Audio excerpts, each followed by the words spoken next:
प्रथमं वक्रतुण्डं च एकदन्तं द्वितीयकम् एकादशं गणपतिं द्वादशं तु गजाननं द्वादशैतानि नामानि त्रिसन्ध्ययः पठे नरः न च विघ्नभयं तस्य सर्वसिद्धिकरं प्रभो.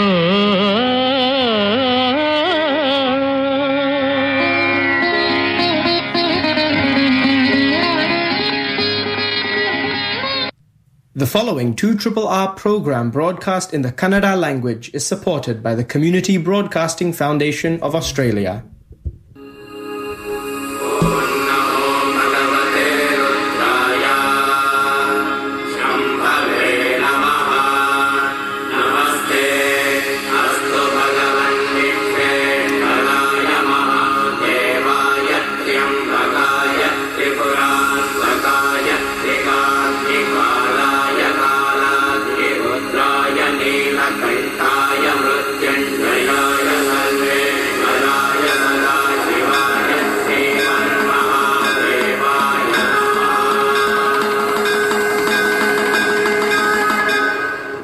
ಶ್ರೋತೃ ಬಾಂಧವರಿಗೆ ನಮಸ್ಕಾರ.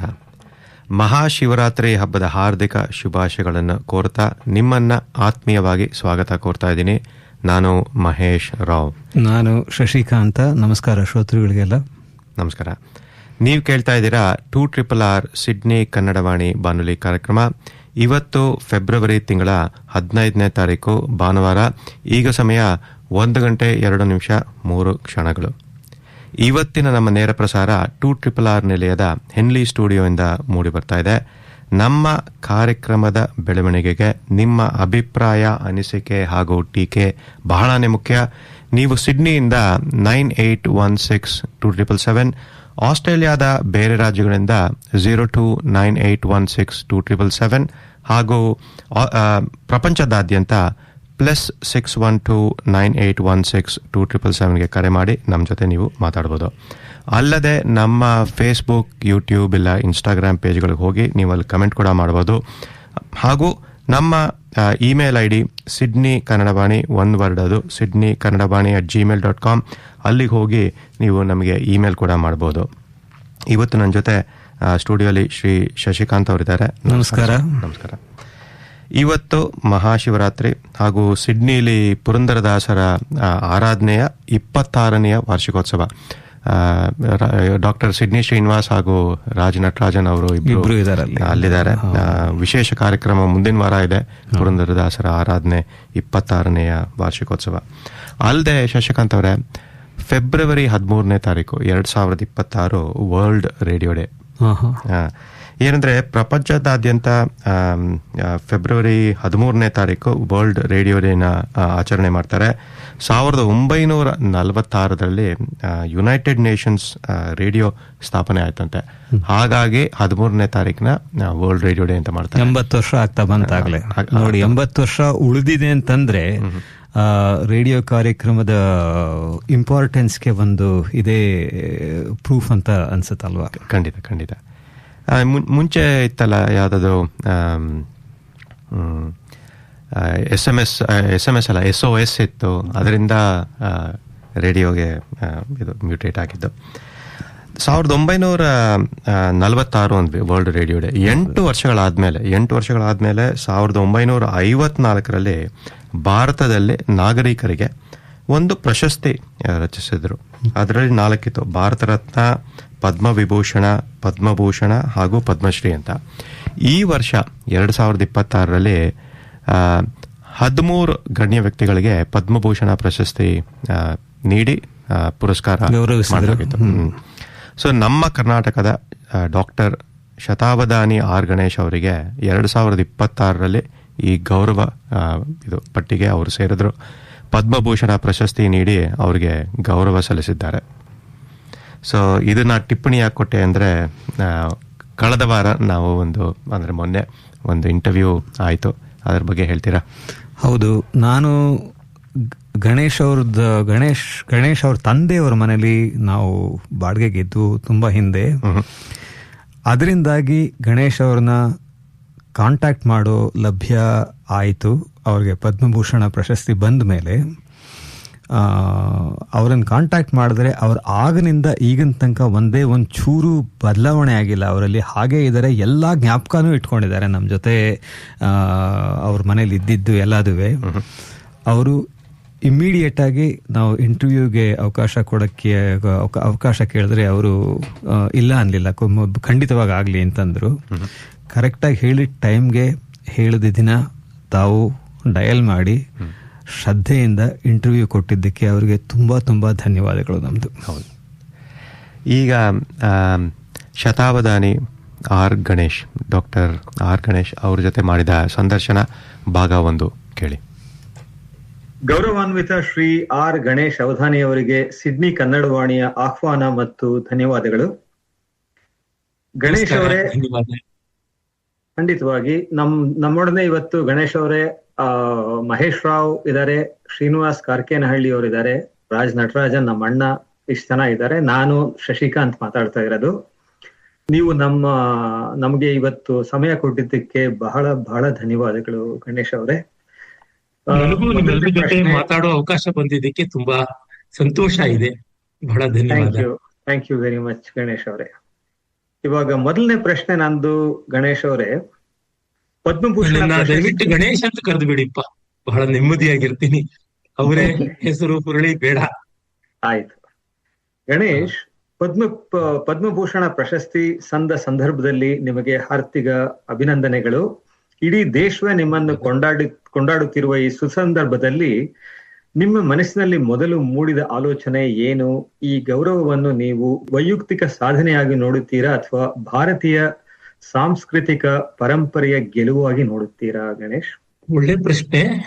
ನನಗೆ ಮೊದಲು ಸುದ್ದಿ ಕೇಳಿದಾಗ ನಾನು ಒಂದು ಕಾರ್ಯಕ್ರಮಕ್ಕೆ ಮೆಟ್ರೋದಲ್ಲಿ ಹೋಗೋಕೆ ಇನ್ನೇನು ಹತ್ತೋದಕ್ಕಿದ್ದೆ ಬೋಗಿ, ಅಷ್ಟೊತ್ತಿಗೆ ದೆಹಲಿಯಿಂದ ಫೋನ್ ಬಂತು. ಆಗ ನನಗೆ ಜ್ಞಾಪಕ ಆದದ್ದೇ ಎಲ್ಲ ನನ್ನನ್ನು ಅಗಲದಂತ ಹಿರಿಯರ ಆತ್ಮೀಯರೇನೆ. ಯಾರು ಇವತ್ತು ನನ್ನ ಜೊತೆ ಇಲ್ಲ ಅವರೆಲ್ಲರ ಜ್ಞಾಪಕವಾಯಿತು. ಅವರುಗಳಿದ್ದಿದ್ರೆ ಇನ್ನೂ ಹೆಚ್ಚು ಸಂತೋಷ ಪಡ್ತಾ ಇದ್ರು ಅಂತ ಅನಿಸ್ತು. ನನ್ನ ಗುರುವರ್ಗದಿಂದ, ಕುಟುಂಬ ವರ್ಗದಿಂದ ಮೊದಲುಗೊಂಡು ಎಲ್ರದು ಜ್ಞಾಪಕ ಆದದ್ದಷ್ಟೇ. ಮತ್ತಿನ್ನೇನು ವಿಶೇಷ ಎಂಥದ್ದು ಇಲ್ಲ. ನೆನ್ನೆ ಇದ್ದಂತೆ ಇವತ್ತು ಇರ್ತಿದ್ದಂತೆ ನಾಳೆ. ವಯಸ್ಸಾದ್ಮೇಲೆ ವಿಶೇಷ ಆಗದೆ ಇರೋದೇ ತುಂಬಾ ಒಳ್ಳೆಯದು ಅಂತ ಅನ್ಸುತ್ತೆ. ಇದನ್ನ ನನಗೆ ಅನ್ಸೋದು ಅವಧಾನ ಕಲೆಗೆ, ಕರ್ನಾಟಕದಲ್ಲಿ ಅವಧಾನ ಕಲೆ ಬಹಳ ಸಹಸ್ರಮಾನಕ್ಕೆ ಹಿಂದೆಯಿಂದಲೇ ಹುಟ್ಟಿತು. ಅದರಿಂದಾಗಿ ಅದಕ್ಕೆ ಕೊಟ್ಟ ಗೌರವ ಅಂತ ಭಾವಿಸ್ತೀನಿ. ಯಾಕೆಂದ್ರೆ ಇವತ್ತು ಆಂಧ್ರದಲ್ಲಿ ಇದು ತುಂಬಾ ಉಚ್ಛ್ರಾಯವಾಗಿ ಬಹಳ ಚೆನ್ನಾಗಿ ಬೆಳೆದಿದೆ. ಅನೇಕ ಜನ ಅನೇಕ 100 ವರ್ಷಗಳಿಂದ, ಹಲವು 100 ವರ್ಷಗಳಿಂದ ಅಲ್ಲಿ ಬೆಳ್ಕೊಂಡ್ ಬಂದಿದೆ. ಸುಮಾರು 300 ವರ್ಷಗಳಿಂದ ಅವಧಾನದ ಚಟುವಟಿಕೆಯಲ್ಲಿ ತುಂಬಾ ಚೆನ್ನಾಗಿದೆ. ಅದರೊಳಗೂ 19ನೇ ಶತಮಾನದ ಕೊನೆಯಿಂದ 21ನೇ ಶತಮಾನದ ಆರಂಭದವರೆಗೆ ಬಹಳ ಜನ ಬಂದಿದ್ದಾರೆ, ಬಹಳ ದೊಡ್ಡ ದೊಡ್ಡ ಕೆಲಸಗಳು ಮಾಡಿದ್ದಾರೆ. ಆದ್ರೆ ಪದ್ಮಭೂಷಣ ಅಲ್ಲಿ ಅವಧಾನಿಗಳಿಗೆ ಬರದೆ ಕನ್ನಡದ ಅವಧಾನಿಗೆ ಬಂದಿದ್ದು ಕನ್ನಡಕ್ಕೆ ಸಂದಂತ ಗೌರವ ಅಂತ. ಯಾಕೆಂದ್ರೆ ತೆಲುಗಿನಲ್ಲಿ ಅವಧಾನ ಪರಂಪರೆ ಹುಟ್ಟಕ್ಕೆ ಮುಂಚೆಯೇ ಕನ್ನಡದಲ್ಲಿ ಇದು ಹುಟ್ಟಿತ್ತು. ನಾನು ನನ್ನ ಸಂಶೋಧನಾ ಗ್ರಂಥಗಳಿಂದ ಅದನ್ನೇ ತೋರಿಸಿದ್ದೀನಿ. ಇಂಗ್ಲಿಷ್ನಲ್ಲಿ, ಕನ್ನಡದಲ್ಲಿ ಬರೆದಿದ್ದೀನಿ. ಅದೆರಡರೊಳಗೂ ಇದೆ ಕಾಣಿಸ್ತಕ್ಕಂಥದ್ದು. ಅದು ಎಷ್ಟೋ ಜನ ತೆಲುಗಿನವರಿಗೆ ಗೊತ್ತಿಲ್ಲ. Antiquity is one of the causes for respect, but not the only cause. ಅದು ನನಗೆ ಗೊತ್ತಿದೆ. ಆದ್ರೆ ತೆಲುಗಿನಲ್ಲಿ ಸಾಮಾನ್ಯವಾಗಿ ಆಂಟಿಕ್ವಿಟಿ ಕನ್ನಡದಲ್ಲಿ ಬಂದಿರೋದು ಅವ್ರಿಗೆ ಯಾರಿಗೂ ಗಮನಕ್ಕೆ ಬಂದಿಲ್ಲ. ತಿಳಿಸಿದ್ರು ಅದನ್ನ ಮನಸ್ಸಿಗೆ ತಗೊಳ್ಳೋದಿಲ್ಲ, ಯಾಕೆಂದ್ರೆ ಅವ್ರಿಗೆ ಹಿತವಲ್ಲ ಅಂತ ಅನ್ಸುತ್ತೆ. ಕನ್ನಡಿಗರು ಈ ಆಂಟಿಕ್ವಿಟಿ ಇದಿಲ್ಲಿದೆ ಅಂತ ಅತ್ಯಂತ ಪ್ರಾಚೀನವಾಗಿ ಅವಧಾನದ description, detailed description of one ashtavadhana ಅಂತ ಏನಿದೆ ಅದು ಕನ್ನಡದಲ್ಲಿ ಕಾಣಿಸ್ಕೊಳ್ತಿದೆ. ಅಫ್ಕೋರ್ಸ್ ಕನ್ನಡ, ತೆಲುಗು ಎಲ್ಲ ಭಾಷೆಗಳಿಗೂ ಮೂಲವಾಗಿ ಸಂಸ್ಕೃತದ ಹಿನ್ನೆಲೆಯಿಂದಲೇ ಇದು ಬಂದಿದೆ ಅಂತ ಗೊತ್ತಾಗುತ್ತದೆ. ಇದನ್ನು ನಾವು ಗಮನದಲ್ಲಿ ಇಟ್ಕೊಳ್ಬೇಕು. ನಾನು ಅದಕ್ಕೆ ಅವಾಗ ಹೇಳಿದ್ದೆ, ಹೇಗೆ ಕುವೆಂಪು ನಮ್ಮ ನಾಡಗೀತೆಯಲ್ಲಿ ಭಾರತ ಜನನಿಯ ತನುಜಾತೆ ಜಯ ಹೇ ಕರ್ನಾಟಕ ಮಾತೆ ಅಂತ, ಆತರ ಭಾರತ ಜನನಿ ತನುಜಾತೆ ಜೈ ಹೇ ಆಂಧ್ರ ಮಾತೆ, ಜೈ ಹೇ ದ್ರವಿಡ ಮಾತೆ, ಜೈ ಹೇ ಕೇರಳ ಮಾತೆ, ಎಲ್ಲಾ ಭಾಷೆಗಳು ಹಾಗೆ ಅಂದುಕೋಬೇಕು, ಭಾರತಕ್ಕೆ ಸೇರಿವೆ ಅಂತ ಭಾವಿಸ್ಕೋಬೇಕು. ಹಾಗಾಗಿ ನಮ್ಮ ಅಖಂಡ ಸನಾತನ ಧರ್ಮದ ಭಾರತೀಯ ಪರಂಪರೆಯ ಯಾವುದೇ ವ್ಯಾಲ್ಯೂ ಸಿಸ್ಟಮ್, ಆರ್ಟ್ ಸಿಸ್ಟಮ್ ಯಾವುದೇ ಒಂದು ಜೀವನ ಪದ್ಧತಿ ಅದಕ್ಕೆ ಗೌರವ ಬಂದ್ರೆ ನನ್ನ ಶ್ರಮ ಸಾರ್ಥಕ ಅಂತ ಭಾವಿಸ್ತೀನಿ. ಶ್ರೋತೃಗಳ ಪರವಾಗಿ ಒಂದು ಸರಳವಾದ ಪ್ರಶ್ನೆ ಕೇಳಿ, ಸಿಲ್ಲಿ ಕ್ವಶನ್. ಅವಧಾನ ಅಥವಾ ಅವಧಾನಿ ಅಂದ್ರೆ ಏನು? ಇಷ್ಟನ್ನು ಹೇಳ್ತೀನಿ. ಅವಧಾನ ಅನ್ನೋದು spontaneity, creativity, multitasking, lateral thinking ಇವನ್ನೆಲ್ಲ ಒಳಗೊಂಡಿರ್ತಕ್ಕಂಥ ಲಿಟರರಿ ಪರ್ಫಾರ್ಮಿಂಗ್ ಆರ್ಟ್ ಅಂತ ಹೇಳ್ಬೋದು. Classical art. ಯೂಟ್ಯೂಬ್ ನಲ್ಲಿ ಇದರ ಬಗ್ಗೆ ತುಂಬಾ ವಿವರಗಳಿದೆ. ನನ್ನ ಹೆಸರನ್ನ ಕ್ಲಿಕ್ ಮಾಡಿ ಶತಾವಧಾನಿ ಆರ್ ಗಣೇಶ್ ಅವಧಾನ ಅಂತ ಮಾಡಿದ್ರೆ ಬೇಕಾದಷ್ಟು ಕನ್ನಡ ಅವಧಾನಗಳು, ಇನ್ನು ಬೇರೆಯವ್ರದ್ದು ಅವಧಾನಗಳೆಲ್ಲ ಸಿಗುತ್ತಿವೆ, ನೋಡಬಹುದು. ಮತ್ತೆ ಇನ್ನು ಬೇಕು ಅಂತಂದ್ರೆ ನಾನು ಬರೆದಂತ ಕನ್ನಡದಲ್ಲಿ ಅವಧಾನ ಕಲೆ ಅನ್ನೋ ಪುಸ್ತಕ ಇದೆ. The art and science of Avadhanam in Sanskrit ಅಂತ ನಾನು ನನ್ನ ಗೆಳೆಯ ಶಶಿಕಿರಣ್ ಇಬ್ರು ಸೇರಿ ಬರೆದಂತ ಪುಸ್ತಕವೂ ಇದೆ. ಅವುಗಳನ್ನ ನೋಡಬಹುದು. ಬಹಳ ಚೆನ್ನಾಗಿ ಹೇಳಿದ್ರಿ. ನಮ್ಮ ವಿದ್ಯಾರ್ಥಿ ದಿನಗಳಲ್ಲಿ ನಾವು ನಿಮ್ಮ ಮನೆಯಲ್ಲಿ ಬಾಡಿಗೆದಾರರಿದ್ದಾಗ ಆ ಕಾಲ ನಮ್ಗೆ ಇನ್ನೂ ನೆನಪಿದೆ. ಅಂದಿನ ಆ ದಿನಗಳು, ಆ ಸರಳ ಜೀವನ ನಿಮ್ಮ ಇಂದಿನ ಸಾಧನೆಯ ಹಾದಿಗೆ ಹೇಗೆ ಬುನಾದಿ ಹಾಕಿಕೊಟ್ಟವು? ನೀವು ವಿದ್ಯಾರ್ಥಿಯಾಗಿದ್ದ ದಿನಗಳಿಂದ ನಿಮ್ಮ ಚಿಂತನೆ ಮತ್ತು ಸೃಜನಶೀಲತೆಯಲ್ಲಿ ಯಾವ ಪ್ರಮುಖ ಬದಲಾವಣೆಗಳನ್ನು ನೀವು ಸ್ವತಃ ಗಮನಿಸಿದ್ದೀರಿ ಗಣೇಶ್? ಒಳ್ಳೆ ತುಂಬಾ ಸೂಕ್ಷ್ಮವಾದ ಪ್ರಶ್ನೆ. ಆ ಸರಳ ಜೀವನವೇ ಬಹಳ ಮುಖ್ಯವಾದದ್ದು. ಇವತ್ತಿಗೂ ನನ್ನ ಬದುಕೇನು ವ್ಯತ್ಯಾಸವಾಗಿಲ್ಲ, ಅದೇ ರೀತಿಯಲ್ಲೇ ಇದ್ದೀನಿ, ಯಾವುದೇ ವ್ಯತ್ಯಾಸವಾಗಿಲ್ಲ. ಆ ರೀತಿಯಾದನ್ನ ಕಾಪಾಡ್ಕೊಳಕ್ಕಾಗಿದೆ ಅಂತ ನನ್ಗೆ ಸಂತೋಷ. ನನ್ ಇಷ್ಟ ಅದು, ಆ ತರ ಮಾಡ್ತಿದ್ದೀನಿ. ಅವಾಗೆಲ್ಲ ನಿಮಗೆ ಗೊತ್ತಲ್ಲ, ನಿಮ್ ತಾಯಿಯವರು ಅಂದ್ರೆ ನನಗೆ ಬಹಳ ಇಷ್ಟ, ಸಿಕ್ಕಾಪಟ್ಟೆ ಇಷ್ಟ. ಇವತ್ತು ಬೆಳಗ್ಗೆ ಕೂಡ ಒಬ್ಬರ ಸ್ನೇಹಿತರ ಜೊತೆ ನಾನ್ ನಿಮ್ ತಾಯಿಯವರು ಯಡಿಯೂರಿನಲ್ಲಿ ಅವರೆಲ್ಲ ಇದ್ದಾಗ ಅಲ್ಲಿ ಬಾಳೆದಿಂಡು ಭಾಗೀರಥಿ ಅಂತ ಒಂದು ಒಬ್ಬ ಘಟನೆ ಜ್ಞಾಪಿಸ್ಕೊಳ್ತಾ ಇದ್ರು. ಮತ್ತೆ ಅವ್ರ ಜೊತೆ ಒಟ್ಟಿಗೆ ತರಕಾರಿ ತರಕ್ ಹೋಗ್ತಾ ಇದ್ದಿದ್ದು, ಬೇಕಾದಷ್ಟು ಮಾತುಕತೆ ಆಸ್ ಎ ಫ್ರೆಂಡ್ ಅದು ಆಡ್ತಾ ಇದ್ದಿದ್ದು. ನನಗೆ I miss Har A lot. ನಾನು ತುಂಬಾ ಪ್ರೀತಿಯ ಒಳ್ಳೆ ಸ್ನೇಹಿತರು, ಹಿರಿಯ ಸ್ನೇಹಿತರು ಅನ್ನೋಷ್ಟು ವಾತ್ಸಲ್ಯದಿಂದ ಇದ್ರು. ಬಹಳ ಸಂತೋಷ ಇತ್ತು. ಆ ತರದ್ದು ಈ ಸರಳವಾದ ಸಂತೋಷ ಏನಿದೆ ಅದು ಬದುಕಿಗೆ ತುಂಬಾ ಮುಖ್ಯ ಅಂತ ಅನ್ಸುತ್ತೆ. ನಮ್ಮನ್ನ ನಾವಾಗಿ ಉಳಿಸ್ಕೊಳ್ಳೋದಿಕ್ಕೆ, ನೆಮ್ಮದಿ ಕಾಣೋದಿಕ್ಕೆ ಸರಳವಾದ ಸಂತೋಷ. ಮತ್ತೆ ಈಗ ಯಾವುದೋ ಒಂದು ಕರಕೆನ ಪ್ಲೇ ಮಾಡ್ಕೊಂಡು ನಾವು ಹಾಡೋದಕ್ಕಿಂತ ಏನಿದೆ ಅದ್ರೊಳಗೆ ಯಾರೋ ಒಬ್ಬ ಸ್ನೇಹಿತ ಏನೋ ತಬಲಾ ನುಡಿಸ್ತಾನೆ, ಒಂದು ಹಾರ್ಮೋನಿಯಂ ಶ್ರುತಿ ಹಿಡಿತಾನೆ, ಇನ್ ಯಾರೋ ಒಂದು ಕೊಳಲನ್ನೋ ಮೃದಂಗವನ್ನೋ ನುಡಿಸ್ತಾರೆ ಅಂದ್ರೆ ಅದ್ರೊಳಗೆ ಆಗಿಂದಾಗೆ ನಾವು ಹೇಳಕ್ ಹೋದ್ರೆ ಆಗುತ್ತದೆ. ನನಗೆ ನಿಮ್ಮ ಅಣ್ಣ ನಟರಾಜ್ ಅವ್ರು ನೋಡಿದ ತಕ್ಷಣವೇನೆ ಈ ಪರಿಯ ಸೊಬಗು ಹಾಡು ನನಗೆ ಜ್ಞಾಪಕ ಬಂತು. ಸುಭಾಷಾಸ್ತ್ರಿ ಸಿನಿಮಾಗೆ ಇವತ್ತಿಗೂ ಹಾಡ್ತಾ ಇರ್ತೇನೆ, ಕಲ್ಯಾಣಿ ರಾಗದಲ್ಲಿ ಬಾಲಮುರಳಿ ಕೃಷ್ಣ ಹಾಡಿದ್ದು. ಅಂದ್ರೆ ಇದು ಬಹಳ ಮುಖ್ಯ. ಅದೇ ತರಹ ನಿಮ್ ಮನೆಯಲ್ಲಿ ಟೇಪ್ ರೆಕಾರ್ಡ್ ಅನ್ನ ತಗೊಂಡಿದ್ದಾಗ ಚೌಧವಿಕ ಚಾಂದ್ ಆ ಹಾಡನ್ನೆಲ್ಲ ಅಲ್ಲಿ ರೆಕಾರ್ಡ್ ಮಾಡಿದ್ರಿ, ಅದನ್ನೆಲ್ಲ ನಾನು ಮತ್ತೆ ಕೇಳಿದ ಜ್ಞಾಪಕ ಬರುತ್ತೆ. ಇವುಗಳು ಅಂದ್ರೆ ನಮಗೆ ಏನಿದೆ ಅದ್ರೊಳಗೆ ಹೆಚ್ಚಿನ ಸಂತೋಷ ಕಾಣಬೇಕು, ಆ ಕಲೆಯನ್ನ ಆಸ್ವಾದ ಮಾಡ್ಬೇಕು. ನಿಮ್ಮ ಚಿಕ್ಕಮ್ಮ ಬಹಳ ಚೆನ್ನಾಗಿ ಒಂದು ಎಲ್ಲಾನು ಬಲ್ಲೆ ನೆಂಬುವರೆಲ್ಲ ನಿಮ್ಮೆಯ ಅವಗುಣ ಬಿಡಲಿಲ್ಲ, ಮತ್ತೆ ದಾರಿ ಯಾವುದಯ್ಯ, ಈ ತರ ದಾಸರ ಪದಗಳನ್ನೆಲ್ಲ ಒಮ್ಮೆ ಹಾಡಿದ್ರು ನಿಮ್ ಮನೆಗೆ ಬಂದಿದ್ದಾಗ. ನನಗೆ ಆ ತರಕ್ಕೆ ತುಂಬಾ ಪರಿಣಾಮ ಬೀರುತ್ತದೆ. ಅವು ಎಂದೂ ಮರೆಯೋಕ್ಕಾಗೋದಿಲ್ಲ. ಅಂದ್ರೆ ನಾವು ಇನ್ಯಾವುದೋ ಸಫಿಸ್ಟಿಕೇಶನ್ ಇಲ್ಲದೆ ನಮ್ಮ ಬದುಕಿನಲ್ಲೇ ಇಟ್ಟುಕೊಂಡ ಕಲೆ, ಬದುಕಿನಲ್ಲೇ ಇಟ್ಕೊಂಡ ಸಾಹಿತ್ಯ, ಭಾಷೆ, ಅದರ ಮೂಲಕವಾಗಿ ಸಂತೋಷ ಕಾಣೋ ತರ ಆದ್ರೆ ನಮಗೊಂದು ನ್ಯಾಚುರಲ್ನೆಸ್ ಬರ್ತದೆ. We are rooted in reality ಅಂತ ಗೊತ್ತಾಗುತ್ತದೆ. ಅದು ಎಲ್ಲದಕ್ಕೂ ಮುಖ್ಯ, ಅವಧಾನ ಮಾತ್ರವಿಲ್ಲ, ಇಡೀ ಜೀವನಕ್ಕೆ ಮುಖ್ಯ ಅನ್ಸುತ್ತೆ. ಅದೇ ನನ್ನ ಮುಂದಿನ ಎಲ್ಲ ಬದುಕನ್ನು ಹಾಗೆ ರೂಪಿಸಿರುವಂತದ್ದು, ಬಿಟ್ಟು ಬೇರೆ ವಿಶೇಷದ್ದೇನಲ್ಲ.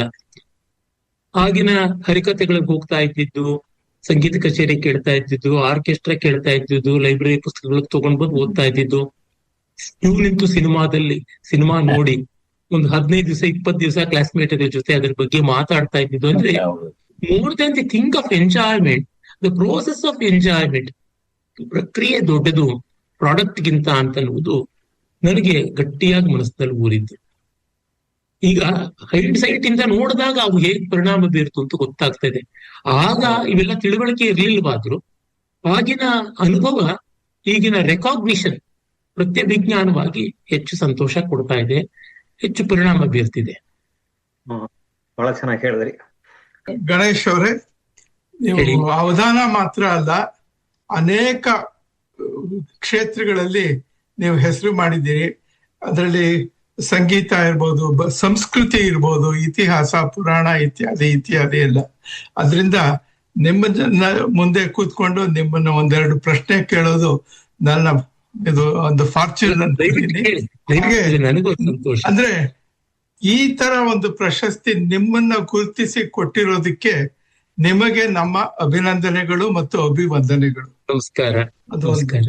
ಆಮೇಲೆ ಈಗ ಒಂದು ಜನರಲ್ ಪ್ರಶ್ನೆ ಕೇಳೋದಾದ್ರೆ, ಇತ್ತೀಚೆಗೆ ನಮ್ಮ ಭಾರತದಲ್ಲಿ ಎಲ್ಲಾ ತರಹ ಮಾಧ್ಯಮಗಳಲ್ಲೂ, ಟಿವಿ ಇರ್ಬೋದು, ಫೇಸ್ಬುಕ್ ಇರ್ಬೋದು, ಎಲ್ಲಾ ಕಡೆ ನಮ್ಮ ಸಂಸ್ಕೃತಿ, ಇತಿಹಾಸ, ಪುರಾಣ ಇವುಗಳ ಬಗ್ಗೆ ಒತ್ತು ಜಾಸ್ತಿ ಆಗಿದೆ ಅನ್ಸುತ್ತೆ.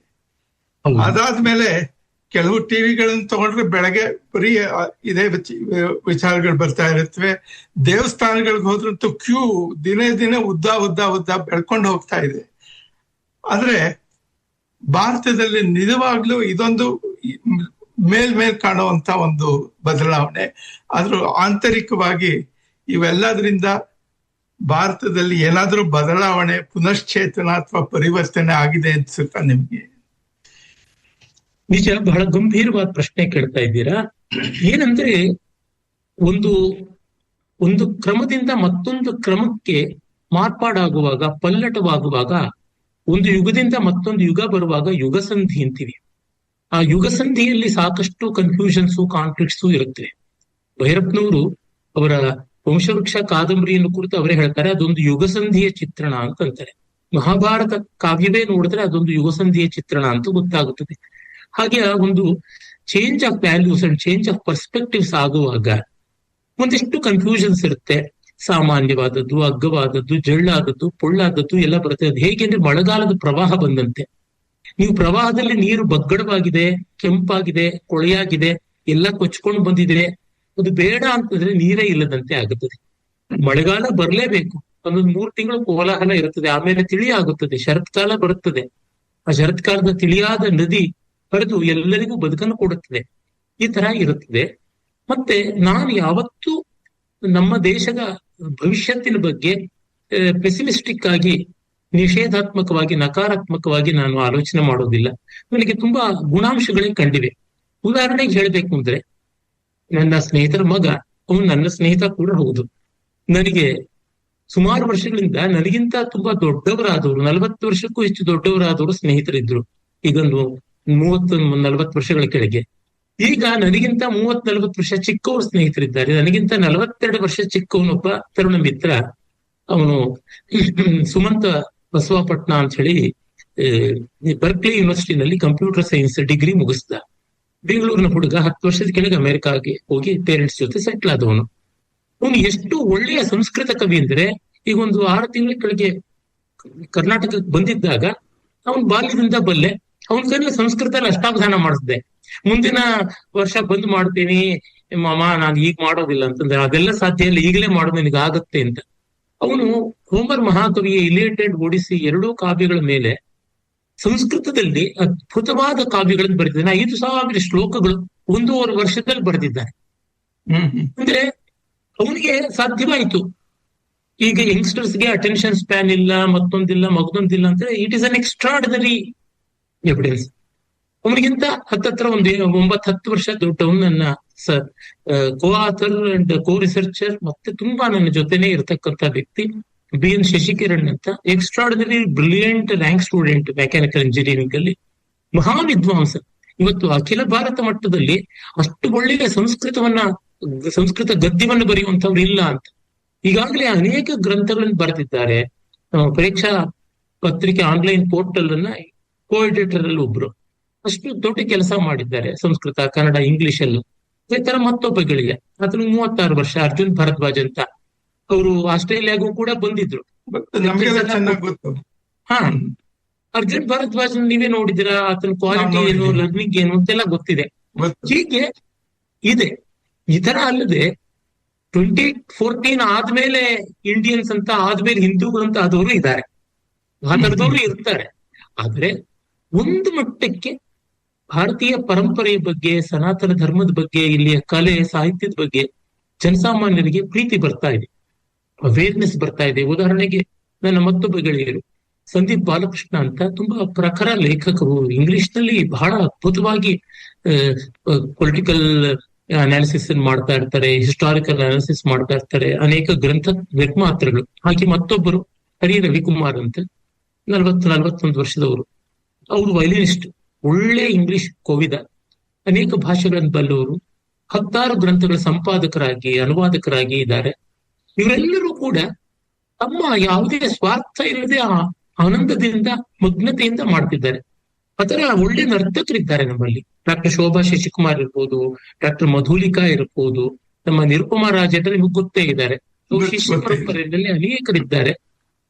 ಹೀಗೆಲ್ಲ ಇದ್ದಾರೆ ಅಂತ ನೋಡಿದಾಗ ಎಷ್ಟು ದೊಡ್ಡದು ಒಳ್ಳೆ ಭರವಸೆ ಇಟ್ಕೊಂಡಂತವ್ರಿದ್ದಾರೆ. ನನ್ನ ಸಂಗೀತ ಗುರುಗಳ ಮಗಳು ಡಾಕ್ಟರ್ ರಂಜನಿ ಅಂತ ಸಂಗೀತದ ರಾಗಗಳನ್ನು ಕುರಿತು ಅತ್ಯಂತ ಒರಿಜಿನಲ್ ಆದ ಸಂಶೋಧನೆ ಮಾಡಿದ್ದಾರೆ. It is path breaking research ಅಂತ ನನಗನ್ಸುತ್ತೆ.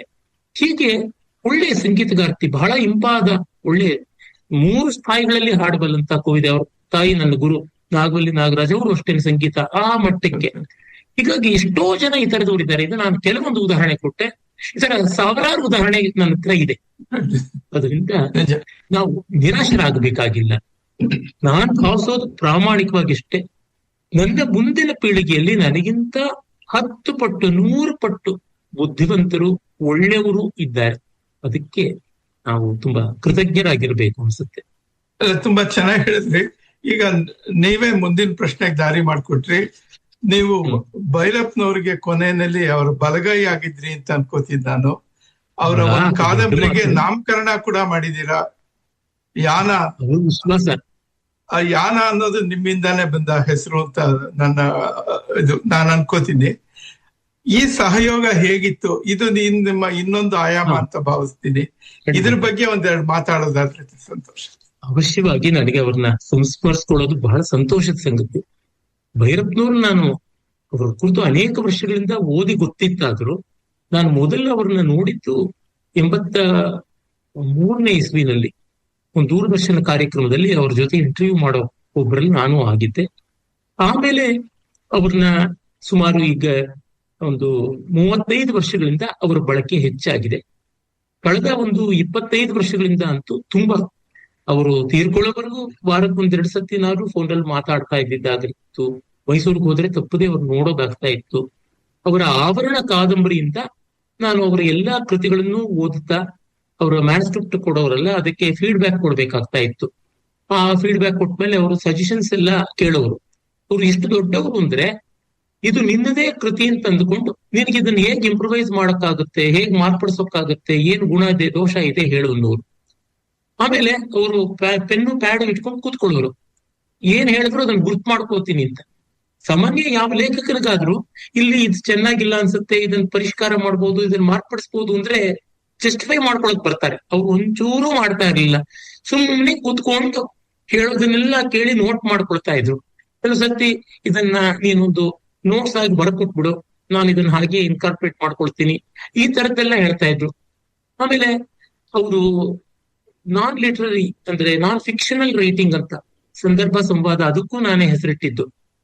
ಯಾನ ಇರ್ಬೋದು, ಆವರಣ ಇರ್ಬೋದು, ಮತ್ತೆ ಕವಲು ಕಾದಂಬರಿಗೂ ನಾನೇ ಹೆಸರಿಟ್ಟಿದ್ದು.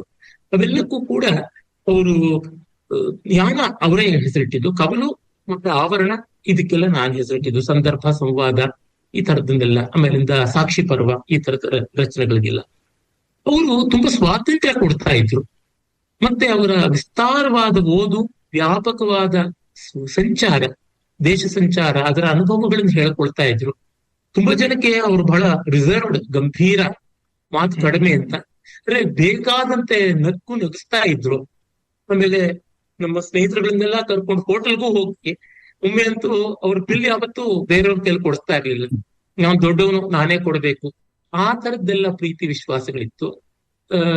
ಅವ್ರಿಗೆ ಮಂತ್ರದ ಬಗೆಗೆ ನಾನು ಬರೆದ ವಿಮರ್ಶೆ ಎಷ್ಟು ಇಷ್ಟವಾಯಿತು ಅಂದ್ರೆ ಅದನ್ನ 3 ಸತಿ ಓದಿ ಹೇಳ್ತಾ ಇದ್ರು. ನಾನು ಮಂತ್ರ ಬರೆದಾಗ ಎಷ್ಟು ಸಂತೋಷ ಪಟ್ನೋ ಅಷ್ಟೇ ಸಂತೋಷ ಈ ವಿಮರ್ಶೆ ಓದಿದಾಗ ಸಂತೋಷ ಪಟ್ಟೆ, ನನ್ನ ಕೃತಿ ನ್ಯಾಯ ಆಗಿದೆ ಅಂತ ಹೇಳ್ತಾ ಇದ್ರು. ಹೀಗೆ ದೊಡ್ಡ ಪ್ರತಿಭೆಯನ್ನ ಹತ್ತಿರದಿಂದ ನೋಡೋ ಅವಕಾಶ ಬಂತು. ಅದನ್ನ ಭಾಗ್ಯ. ನಾನು ಭಾವಿಸ್ಕೊಳ್ಳೋದಿಷ್ಟೇ.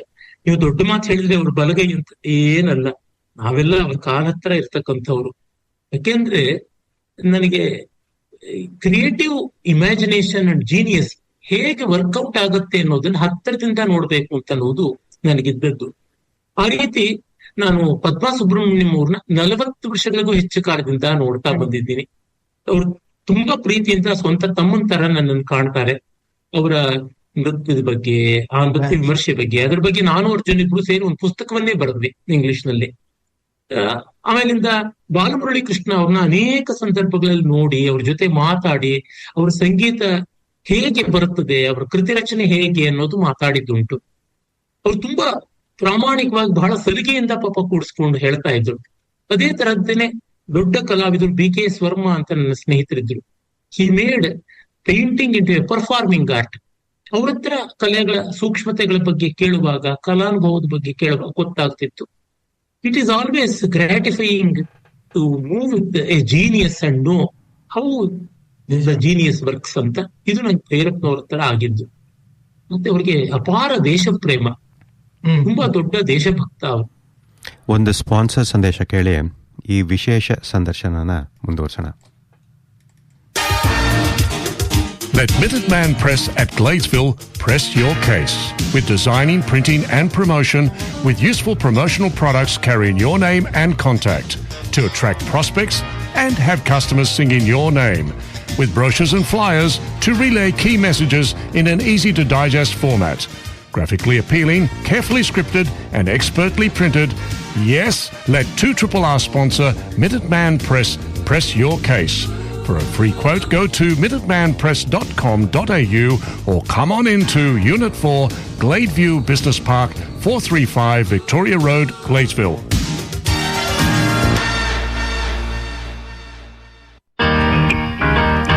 Hello, I'm Karen Lang, Director of Lady Anne Funerals. We are a family-owned and operated business in Sydney, and we have proudly served our local community for over 18 years. Lady Anne Funerals aims to exceed expectations by fulfilling client requests to remember and honour their recently passed loved ones. Throughout the process, clients are supported by the same funeral arranger from the small team of ladies in the office at Gladesville. If you need any guidance or have questions, please call Lady Anne Funerals on 1300 740074. That's 1300 740074. Lady Anne Funerals, where every family is special.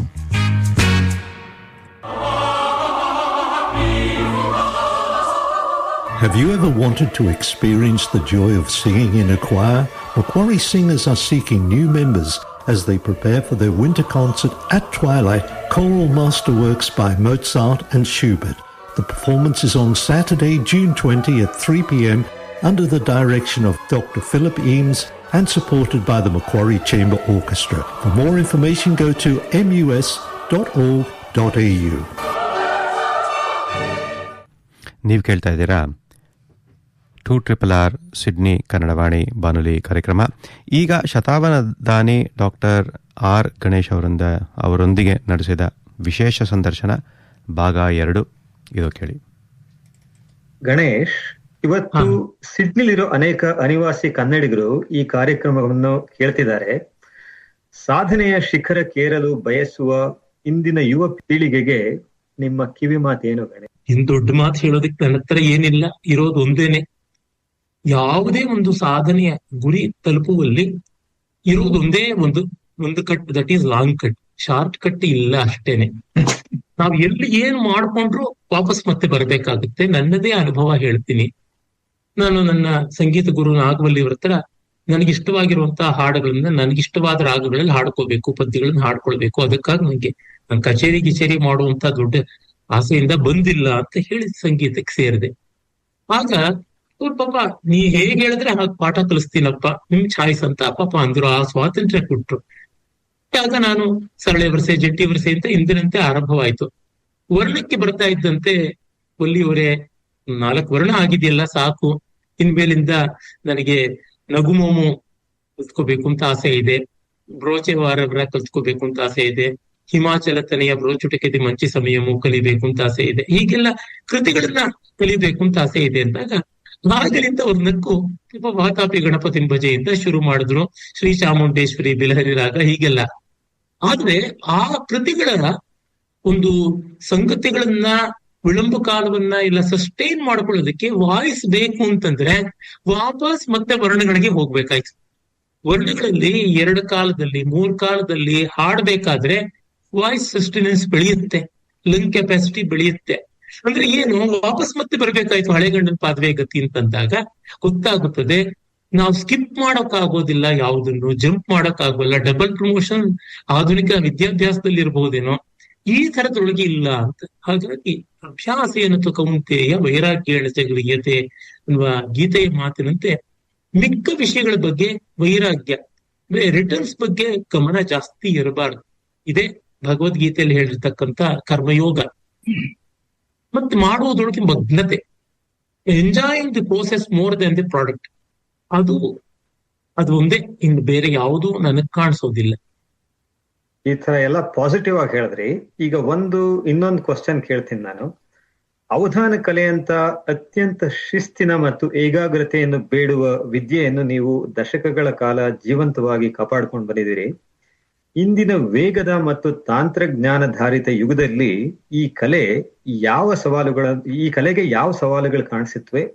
ಈ ಸಾಮರ್ಥ್ಯಗಳನ್ನು ಬೆಳೆಸಲು ಯುವಕರು ದಿನನಿತ್ಯದ ಜೀವನದಲ್ಲಿ ಏನ್ ಅಭ್ಯಾಸ ಮಾಡಬೇಕು ಅಂತ ಸ್ವಲ್ಪ ಹೇಳ್ತೀರಾ ಗಣೇಶ್? ಬಹಳ ಗಂಭೀರವಾದ ಪ್ರಶ್ನೆ. ಅವಧಾನ ಮಾತ್ರವಲ್ಲ, ಯಾವುದೇ ಕ್ಲಾಸಿಕಲ್ ಆರ್ಟ್ ಅಂತ ಇದೆಯಲ್ಲ, ಅದರ ಮುಖ್ಯ ಲಕ್ಷಣವೇ ವಿಳಂಬ, ರಿಟಾರ್ಡಿಂಗ್ ದಿ ಟೈಮ್ ಅಂತ. ನಮ್ಮ ನಿತ್ಯ ಜೀವನದ ವೇಗಕ್ಕಿಂತ ಬಹಳ ಕಡಿಮೆ ವೇಗದ ಜಗತ್ತಲ್ಲಿ ಅವಿವೆ. ಪುಸ್ತಕ ಪ್ರಾಣಾಯಾಮ ಅಂದ್ರೆ ಅದೇನೆ, ಧ್ಯಾನ ಅಂದ್ರೆ ಅದೇನೆ. ಆ ವೇಗವನ್ನ ಉದ್ದೇಶಪೂರ್ವಕವಾಗಿ ಕಡಿಮೆ ಮಾಡ್ಕೊಳ್ಳುವಂಥದ್ದು. ಅದಕ್ಕೆ ಇಂಟರ್ನಲ್ ಅಂಡ್ ಎಕ್ಸ್ಟರ್ನಲ್ ಡಿಸಿಪ್ಲಿನ್ ಎರಡೂ ಬೇಕಾಗುತ್ತದೆ. ಅದಿಲ್ಲದೆ ಆಗುವಂಥದ್ದಲ್ಲ. ಈ ಕಲೆಗಳಿಗೆ ಅದೊಂದು ದೊಡ್ಡ ಚಾಲೆಂಜ್ ಏನಂದ್ರೆ, they can't reach many people. ಯಾವುದೇ ಕ್ಲಾಸಿಕಲ್ ಆರ್ಟ್ ನ ವಿ ಕಾಂಟ್ ಪಿಕ್ ಇಟ್. ನಾವು ಅದ್ರೊಳಗೆ ಮುಳುಗಬೇಕಲ್ದೆ ಅದನ್ನ ನಾವು ಎತ್ಕೊಳಕ್ ಆಗೋದಿಲ್ಲ. ಆ ಸಮಸ್ಯೆ ಇದೆ. ಅವಧಾನಕ್ಕಂತೂ ತುಂಬಾ ಇದೆ. ಕಾರಣ ಏನಂದ್ರೆ, ಮಿಕ್ಕ ಕಲೆಗಳಿಗೆ ನಾವು ತಯಾರಿ ಮಾಡ್ಕೊಂಡ್ ಬಂದಿದ್ದನ್ನು ಪ್ರೆಸೆಂಟ್ ಮಾಡಬಹುದು ಅಂತ ಇರುತ್ತೆ. ಅವಧಾನ ಹಾಗಲ್ಲ. ಇದಕ್ಕೆ ಪೂರ್ವ ಸಿದ್ಧತೆ ಇಲ್ಲ, ಅಪೂರ್ವ ಸಿದ್ಧ. ಅಲ್ಲಿಂದಲ್ಲಿಗೆ ಕೇಳುವ ಪ್ರಶ್ನೆಗಳಿಗೆ ಅಲ್ಲಿಂದಲ್ಲಿಗೆ ಪದ್ಯ ರೂಪದ ಉತ್ತರ ಕೊಡ್ಬೇಕು. ಮತ್ತೆ ಪದ್ಯ ಅಂತಂದ್ರೆ ಅದಕ್ಕೆ ಕ್ಲಾಸಿಕಲ್ ಆದಂತ ಕನ್ಸ್ಟ್ರೇಂಟ್ಸು, ಛಂದಸ್ಸು, ವ್ಯಾಕರಣ, ಅಲಂಕಾರ ಇವೆಲ್ಲ ಇದೆ. ಆ ನಿರ್ಬಂಧಗಳನ್ನೆಲ್ಲ ಇಟ್ಕೊಂಡು ರಚನೆ ಮಾಡುವಷ್ಟು ಹಲವು ವರ್ಷಗಳ ಅಭ್ಯಾಸ ಮಾಡಬೇಕಾಗುತ್ತದೆ. ಇಷ್ಟೆಲ್ಲ ಮಾಡಿಯೂ ದೊಡ್ಡ ಆಪರ್ಚುನಿಟೀಸ್ ಬರೋಲ್ಲ. ಪರಿಶ್ರಮ ಇನ್ಯಾವುದೋ ಬೇರೆದಕ್ಕೆ ಹಾಕಿದ್ರೆ ಮತ್ತು ದೊಡ್ಡ ರಿಟರ್ನ್ಸ್ ಬರ್ಬಹುದು. ಈ ತರ ಇರುತ್ತದೆ. ಈಗ ಡಾನ್ಸ್ ಅನ್ನ ಒಂದ್ ಮಟ್ಟಕ್ಕೆ ಬರ್ಬೇಕು ಅಂತಂದ್ರೆ ಒಂದು 12-14 ವರ್ಷವಾದ್ರೂ ಅಭ್ಯಾಸ ಮಾಡ್ಬೇಕು. ಅದೇ ಒಂದು ಸಿನಿಮಾದಲ್ಲಿಯೋ ಮತ್ತಿನ್ಯಾವ್ದೊಳಗೊಂದು ಆಡ್ ಏಜೆನ್ಸಿನಲ್ಲಿಯೋ ಅಡ್ವರ್ಟೈಸ್ಮೆಂಟ್ ನಲ್ಲಿಯೋ ಬಂದ್ಬಿಟ್ಟು ಮಾಡೆಲ್ ಆಗ್ಬಿಟ್ರೆ ಬಹಳ ಬೇಗ ಲೈಮ್ ಲೈಟ್ ಬಂದ್ಬಿಡ್ತಾರೆ. ಆದ್ರೆ ಒಂದು ಏನಂದ್ರೆ, ಕ್ಲಾಸಿಕಲ್ ಆರ್ಟ್ಗೆ ಶೆಲ್ಫ್ ಲೈಫ್ ಜಾಸ್ತಿ. ಉದಾಹರಣೆಗೆ ಪದ್ಮಾ ಸುಬ್ರಹ್ಮಣ್ಯಂ ಅವ್ರನ್ನೇ ತಗೊಂಡ್ರೆ, ಅವ್ರು ನನಗಿಂತ 20 ವರ್ಷಕ್ಕೆ ದೊಡ್ಡವರು, 83 ವರ್ಷ ಆಗಿದೆ. ಜನವರಿ 24ನೇ ತಾರೀಕು ಸಂಜೆ ಬೆಂಗಳೂರಿನಲ್ಲಿ ಅವ್ರ ಜೋಡಯ್ಯದಲ್ಲಿ 2 ಗಂಟೆ ಕಾಲ ನೃತ್ಯ ಮಾಡಿದ್ರು. ಅವರ ಸೋಲೋ ಡಾನ್ಸ್ ಭಗವದ್ಗೀತಾನ. 83 ವರ್ಷದವರಾಗಿದ್ರು, ಅಷ್ಟು ಚೆನ್ನಾಗಿ ನೃತ್ಯ ಮಾಡಿದ್ರು, ಅಷ್ಟು ಅದ್ಭುತವಾಗಿತ್ತು. ಆದ್ರೆ ಅಂದ್ರೆ ಅವರು ಸಾಮಾನ್ಯ ತಮ್ಮ 8ನೇ ವಯಸ್ಸಿಗೆ ಸ್ಟೇಜ್ ಹತ್ತತ್ರ ಅವ್ರ ಸ್ಟೇಜ್ ಲೈಫೇನೆ 75 ವರ್ಷ ಆಗಿದೆ. ಹೌದು. ಇವತ್ತಿಗೂ ರೆಲೆವೆಂಟ್ ಆಗಿದೆ. ಆತರ ಹಲವಾರು ಜನ ಇದ್ದಾರೆ. ಇದು ಕ್ಲಾಸಿಕಲ್ ಆರ್ಟ್ ಅಲ್ಲಿ ಇರ್ತಕ್ಕಂಥ ಒಂದು ಸ್ವಾರಸ್ಯ ಅಂತ ಅರ್ಥ ಮಾಡ್ಕೋಬೇಕು. ಆಮೇಲೆ ಅದು ಕೊಡುವ ಕಂಟೆಂಟ್ಮೆಂಟ್, ಸಮಾಧಾನ, ಅದು ಕೊಡ್ತಕ್ಕಂತ ಒಂದು ಗಟ್ಟಿತನ, ಆ ಮೂಲಕ ನಮ್ಗೆ ಐಡೆಂಟಿಟಿ ಕ್ರೈಸಿಸ್ ಕಡಿಮೆ ಆಗುತ್ತೆ. ಅದು ಬಹಳ ದೊಡ್ಡದು. ತುಂಬಾ ಜನ ಒತ್ತಾಡೋದೇ ಐಡೆಂಟಿಟಿ ಕ್ರೈಸಿಸ್ಗೆ. ಅನ್ನದಾತುರಕ್ಕಿಂತ ಚಿನ್ನದಾತುರ ತೀಕ್ಷ್ಣ, ಚಿನ್ನದಾತುರಕ್ಕಿಂತ ಹೆಣ್ಣು ಗಂಡೊಲವು, ಮಣ್ಣೆಯ ದಾಹವಿ ಎಲ್ಲಕಂ ತೀಕ್ಷ್ಣ ತಮ್ಮ ತಿನ್ನುವುದಾಗ ಅಪ್ಪವನ್ನೇ ಮಂಕುತಿಮ್ಮ ಅಂತ ಈ fishing for compliments and then running after recognition ಅನ್ನುವ ಹಪಹಪಿ ನಿಜವಾದ ಕ್ಲಾಸಿಕಲ್ ಆರ್ಟಿಸ್ಟ್ಗೆ ಹೊರಟೋಗುತ್ತೆ. ತುಂಬಾ ಕಡಿಮೆ ಆಗುತ್ತೆ ಅಟ್ಲೀಸ್ಟ್. ಅದು ದೊಡ್ಡ ಸಮಾಧಾನ, ಅದು ದೊಡ್ಡ ಬಲ ಅನ್ಸುತ್ತೆ. ಇದು ಅಲ್ಲಿರುವ ಅಡ್ವಾಂಟೇಜಸ್. ಡಿಸ್ಅಡ್ವಾಂಟೇಜಸ್ ಏನಂದ್ರೆ, ಇದನ್ನು ನೆಚ್ಚಿಕೊಂಡು ತೊಡಗಿಕೊಳ್ಬೇಕು. ಈ ಬಗ್ಗೆ ವಿಶ್ವಾಸ ಬೇಕು. ಹೇಳ್ತಾನೆ ಇರ್ತೀನಿ, ಆತ್ಮವಿಶ್ವಾಸ, ಪರಮಾತ್ಮ ವಿಶ್ವಾಸ ಎರಡೂ ಬೇಕು ಅಂತ. ಇದು ಎಲ್ಲಾ ಕಾಲದಲ್ಲೂ ಕಡಿಮೆ. ಈ ಕಾಲ ಆ ಕಾಲ ಅಂತಿಲ್ಲ, ಬಟ್ ಈ ಕಾಲದಲ್ಲಿ ಆಕ್ಚುಯಲ್ ವರ್ಲ್ಡ್ ನ ಡಿಸ್ಟ್ರಾಕ್ಷನ್ ಗಿಂತ 100 ಪಟ್ಟು 1000 ಪಟ್ಟು ವರ್ಚುವಲ್ ವರ್ಲ್ಡ್ ನ ಡಿಸ್ಟ್ರಾಕ್ಷನ್ ಇದೆ. ಅದನ್ನ ಏನ್ ಮಾಡೋದು ಅಂತ ಗೊತ್ತಾಗಲ್ಲ. ಗಟ್ಟಿ ಮನಸ್ಸು ಮಾಡ್ಕೊಳ್ಬೇಕು. ಈ ವಿಷಯದಲ್ಲಿ ನನಗನ್ಸೋದೇನಂದ್ರೆ, ತಂದೆ ತಾಯಿಗಳು ಒಂದ್ ಸ್ವಲ್ಪ ಮಕ್ಕಳನ್ನ ಮುದ್ದು ಮಾಡೋದು ಕಡಿಮೆ ಮಾಡಿದ್ರೆ ಒಳ್ಳೇದು ಅನ್ಸುತ್ತೆ. ನಮ್ಮ ತಂದೆ ತಾಯಿಗಳನ್ನ ಹೇಗೆ ಅವ್ರು ಹೇಗೆ ನಮ್ಮನ್ನ ಬೈದು ಹೊಡೆದು ಬೆಳೆಸಿದ್ರು ಹಾಗೆ ಬೆಳೆಸಿದ್ರೆ ಮೇಲೆ ಏನು ಅಂತ ಅನ್ಸುತ್ತೆ. ಏನ್ ಮಾಡೋದು, ಆ ಸಂಸಾರವೇ ಇಲ್ದಿರೋ ನಾನು ಅದನ್ನ ಹೇಳ್ಬಾರ್ದು. ನಿಮ್ ತಂದೆ ತಾಯಿ ಹೇಗಿದ್ರು ಅಂತ ನಮಗೂ ಈಗ್ಲೂ ಜ್ಞಾಪಕ ಇದೆ. ಶಂಕರನಾರಾಯಣ ಅಯ್ಯರು ನಿಮ್ ತಾಯಿ ನಂದ ಇಬ್ರು ಹೇಗಿದ್ರು ಅಂತ ನಮ್ಗೆ ಈಗ್ಲೂ ಜ್ಞಾಪಕ ಇದೆ. ಗಣೇಶ್, ನೀವು ಹೇಳಿದ್ರಿ ನಮ್ಮ ಯುವ ಪೀಳಿಗೆನಲ್ಲಿ ಹಲವಾರು ಜನದ ಉದಾಹರಣೆ ಕೊಟ್ರಿ. ಅವರೆಲ್ಲ ಬಹಳ ಮಹತ್ವವಾದಂತ ಕೆಲಸ ನಡೆಸ್ತಾ ಇದ್ದಾರೆ ಈ ಒಂದು ಸಂಸ್ಕೃತಿನ ಮುಂದೆ ತರೋದಕ್ಕೆ, ಅದನ್ನ ಉದ್ಧಾರ ಮಾಡೋದಕ್ಕೋಸ್ಕರವಾಗಿ ಅಂತ. ಆದ್ರೆ ನನ್ನ ಪ್ರಕಾರ ಯುವ ಪೀಳಿಗೆ ಇದ್ದವರು ಎಲ್ಲ ಇವಾಗೆಲ್ಲ ಸ್ಟೂಡೆಂಟ್ಸ್ ಆಫ್ ಲಾಜಿಕ್. ಏನ್ ಮಾಡಿದ್ರು ಅದಕ್ಕೆ ಈಗ ಯಾಕೆ ಮಾಡ್ಬೇಕು ನಾವು? ಯಾಕೆಂತಂದ್ರೆ ನಾವು ಬರ್ತಿಂದ ಡೆತ್ ತನಕ ನಾವು ಹಲವಾರು ಪ್ರೊಸೀಜರ್ಸ್ ಪ್ರಾಸೆಸಸ್ ಎಲ್ಲ ನಾವು ಹಿಂದೂ ಧರ್ಮದ ಪ್ರಕಾರ ನಡ್ಸ್ಕೊಂಡ್ ಬರ್ತಾ ಇದ್ವಿ. ಅವ್ರಿಗೆ ನಮಗೆ ಯಾರು ಇದನ್ನ ಯಾಕೆ ಮಾಡ್ಬೇಕು ಅಂತ ಹೇಳಲಿಲ್ಲ. ಯಾಕೆಂದ್ರೆ ಅವ್ರ ತಂದೆ ತಾಯಿಗಳು ಅವ್ರಿಗೆ ಹೇಳಿರ್ಲಿಲ್ಲ. ಈ ತರ ಈಗಿನ ಯುವ ಪೀಳಿಗೆಯವರು ಇದಕ್ಕೆ ತಿರಸ್ಕಾರ ಬಂದಿದೆ. ಆದ್ರೆ ನೀವು ಹೇಗೆ ಸಾಮಾನ್ಯ ಜನಕ್ಕೆ ಇದನ್ನ ಮುಟ್ಸೋದು, ಇದನ್ನ ರಿಲೆವೆಂಟ್ ಆಗಿ ಮಾಡೋದು, ನಮ್ಮ ಧರ್ಮದ ಒಂದು ಸಂದೇಶಗಳನ್ನ ಹೇಳ್ತೀನಿ. ಬಹಳ ರಿಲೆವೆಂಟ್ ಆದ ಪ್ರಶ್ನೆ, ತುಂಬಾ ಸಂಗತವಾದ ಪ್ರಶ್ನೆ. ನಿಜ, ಉಪೇಕ್ಷೆ ಮಾಡ್ತಾರೆ, ಉದಾಸೀನ ಮಾಡ್ತಾರೆ, ತರ್ಕರಹಿತ, ಇವೆಲ್ಲ ಕಂದಾಚಾರ ಅಂತಂತಾರೆ ನಮ್ಮ ಪ್ರಾಕ್ಟೀಸಸ್ಗೆ ಅಂತ. ಆದ್ರೆ ಇಲ್ಲಿ ಡಾಕ್ಟರ್ ಸ್ಯಾಮ್ಯುಯಲ್ ಜಾನ್ಸನ್ ಅಂತ 18ನೇ ಶತಮಾನದ ಇಂಗ್ಲೆಂಡ್ ಅಲ್ಲಿದ್ದ ಮಹಾ ವಿದ್ವಾಂಸ ಇದ್ದ. ಇಂಗ್ಲಿಷ್ಗೆ ಮೊದಲ ಡಿಕ್ಷನರಿ ಕೂಡ ಕೊಟ್ಟವನು. ಅವನು ಬಾಕಿ ಒಂದ್ ಕಡೆ ಹೇಳ್ತಾನೆ, ಮದಮ್, I can fetch you a logic to understand my argument, but how to make you understand my logic ಅಂತ. ಪ್ರಶ್ನೆಗಳನ್ನ ಯಾರು ಕೇಳ್ಬಹುದು, ಪ್ರಶ್ನೆಗಳಿಗೆ ಉತ್ತರ ಕೊಟ್ರೆ ಉತ್ತರವನ್ನ ಅರ್ಥ ಮಾಡ್ಕೊಳಕ್ ಬೇಕಾದ ಎಕ್ವಿಪ್ಮೆಂಟ್ ಇದೆಯಾ ಅಂತ ನೋಡ್ಬೇಕಾಗುತ್ತದೆ. ಹೀಗಾಗಿ ಒಂದ್ ಸೀಡ್ ಮನಿ ಅಂತ ಯಾವುದೇ ಬಿಸ್ನೆಸ್ ಬೇಕಲ್ವಾ? ನಮ್ಮ ಯಂಗರ್ ಜನರೇಷನ್ ಬಹಳ ಬುದ್ಧಿವಂತರಾಗಿ ನಾವೆಲ್ಲವನ್ನೂ ಪ್ರಶ್ನಿಸ್ತೀವಿ ಅನ್ಬೋದು. ಪ್ರಶ್ನೆಗಳನ್ನ ಕೇಳೋದಕ್ಕಿಂತ ಉತ್ತರವನ್ನು ಪಡೆಯುವ ಮನಸ್ಸು ನಿಮಗಿದೆಯಾ ಅಂತ ನೋಡ್ಕೋಬೇಕಾಗುತ್ತೆ. ರಿಸೆಪ್ಟಿವಿಟಿ ಇಲ್ಲದೆ ಇದ್ರೆ ಏನೂ ಪ್ರಯೋಜನವಾಗುವುದಿಲ್ಲ. ಹೀಗಾಗಿ ಅರ್ಹತೆಯನ್ನ ಗಳಿಸಿಕೊಳ್ಳದೆ ಅಧಿಕಾರವನ್ನು ಪಡ್ಕೊಳ್ಳೋದಕ್ಕೆ ಆಗೋದಿಲ್ಲ. ಯಾವ ಪ್ರಶ್ನೆಗಳಿಗೂ ಉತ್ತರ ಸಿಗುವುದಿಲ್ಲ. ಈ ಮೂಲಕ ಅವರು ಯಾವುದನ್ನು ತಿಳ್ಕೊಳ್ಳದೆ ಆ ಮೂಲಕ ಪರಂಪರೆಗೆ ಹೊರಟೋಗುವಂತ ಅಪಾಯ ಇದೆ. ಅದಕ್ಕೆ ಈಗ ಅನೇಕರು ಈ ನಿಟ್ಟಿನಲ್ಲಿ ಕೆಲಸ ಮಾಡ್ತಾ ಇದ್ದಾರೆ. ನನ್ನ ವಿದ್ಯಾರ್ಥಿನಿ ಆಗಿದ್ದವರು ಡಾಕ್ಟರ್ ವಿ ಆರತಿ ಅಂತ ಒಬ್ಬರಿದ್ದಾರೆ. ಅವರು ವಿಭೋ ಅಕಾಡೆಮಿ ಅಂತ ತುಂಬಾ ಈ ತರದ್ದು ಯಂಗರ್ ಜನರೇಷನ್ಗೆ ಸಿಂಪಲ್ ಆಗಿ ಎಲ್ಲವನ್ನೂ ತಿಳಿ ಹೇಳ್ತಕ್ಕಂಥ ಒಂದು ಇನಿಷಿಯೇಟಿವ್ ಮಾಡ್ಕೊಂಡಿದ್ದಾರೆ. ಬಹಳ ಚೆನ್ನಾಗಿ ಆನ್ಲೈನ್ ಪ್ರೋಗ್ರಾಮ್ಸ್, ಆನ್ಲೈನ್ ಕ್ಲಾಸಸ್ ಅನ್ನ, ಆನ್ಲೈನ್ ಕೋರ್ಸಸ್ ಅನ್ನೆಲ್ಲ ಮಾಡ್ತಾರೆ. ತರ ಎಷ್ಟೋ ಜನ ಇರ್ಬೋದು ದೇಶದಲ್ಲಿ, ನನಗೆ ಗೊತ್ತಿದ್ದೇನೆ ಹೇಳ್ತಿದ್ದೀನಿ. ಹಾಗೆ ನಾವುಗಳಿಗೆ ಪ್ರೇಕ್ಷಾ ಪ್ರತಿಷ್ಠಾನ ಅಂತ ಒಂದು ಮಾಡ್ಕೊಂಡಿದ್ದೀವಿ. 10 ವರ್ಷದಿಂದ ನಡೀತಾ ಇದೆ ಅದು. ಇದು 10ನೇ ವರ್ಷ. ಇಲ್ಲಿ ನಾವು ಎಸೆನ್ಷಿಯಲ್ ಸೀರೀಸ್ ಅಂತ ಶುರು ಮಾಡ್ಕೊಂಡಿದ್ವಿ. Essential Ramayana, essential Mahabharata, essential Brihat Katha, ಹೀಗೆ ಎಸೆನ್ಷಿಯಲ್ ಇಂಡಿಯನ್ ಇಸ್ಥೆಟಿಕ್ಸ್ ಆ ಪುಸ್ತಕ ಇನ್ನೇನ್ ಬರುತ್ತೆ. ಮತ್ತೆ ಎಸೆನ್ಷಿಯಲ್ ಸನಾತನ ಧರ್ಮ ಅಂತ ಒಬ್ಬ ಹೈಸ್ಕೂಲ್ ವಿದ್ಯಾರ್ಥಿಗೂ ಕೂಡ ಅರ್ಥವಾಗಬೇಕು. And it should be logically tenable, going from the basic principles ಇಂದಾನೆ, without assuming anything, right from the very beginning ಎಲ್ಲವನ್ನೂ ಕ್ವಶನ್ ಮಾಡಿ ಎಸ್ಟಾಬ್ಲಿಷ್ ಮಾಡ್ಕೊಂಡು ಹೋಗುವಂತದ್ದು ಅಂತ ಹಾಗೆ ಮಾಡಿದ್ದೀವಿ. ಮತ್ತೆ ತುಂಬಾ ಜನಕ್ಕೆ ಈಗ ಯಾವುದೇ ಭಾರತೀಯ ಭಾಷೆ ಬರೋಲ್ಲ, ಇಂಗ್ಲಿಷ್ ಬರುತ್ತೆ ಅನ್ನೋ ಒಂದು ಭ್ರಮೆ ಇದೆ ಅಷ್ಟೇ. ಅದಕ್ಕಾಗಿ ಇಂಗ್ಲಿಷ್ ದಲ್ಲಿಯೇನೆ, ತಿಳಿಯುವಂತ ಇಂಗ್ಲಿಷ್ ದಲ್ಲೇನೆ ಬರೆಯೋದು ಮಾಡ್ತಾ ಇದ್ದೀವಿ. ಏನಾಗುತ್ತದೆ, ಇವು ರಾವಣಾಸುರನ ಹೊಟ್ಟೆಗೆ ಅರಕಾಸಿನ ಮಜ್ಜಿಗೆ ಅಂತ ಕನ್ನಡದ ಗಾದೆ ಇದೆಯಲ್ಲ, ಇಷ್ಟ. ಆದ್ರೆ ಈ ವಿಷಯದಲ್ಲಿ ನಮಗೇನ್ ಸಾಧ್ಯವೋ ಅದನ್ನು ಮಾಡ್ತಾ ಇದ್ರೆ ಒಳ್ಳೆಯದು.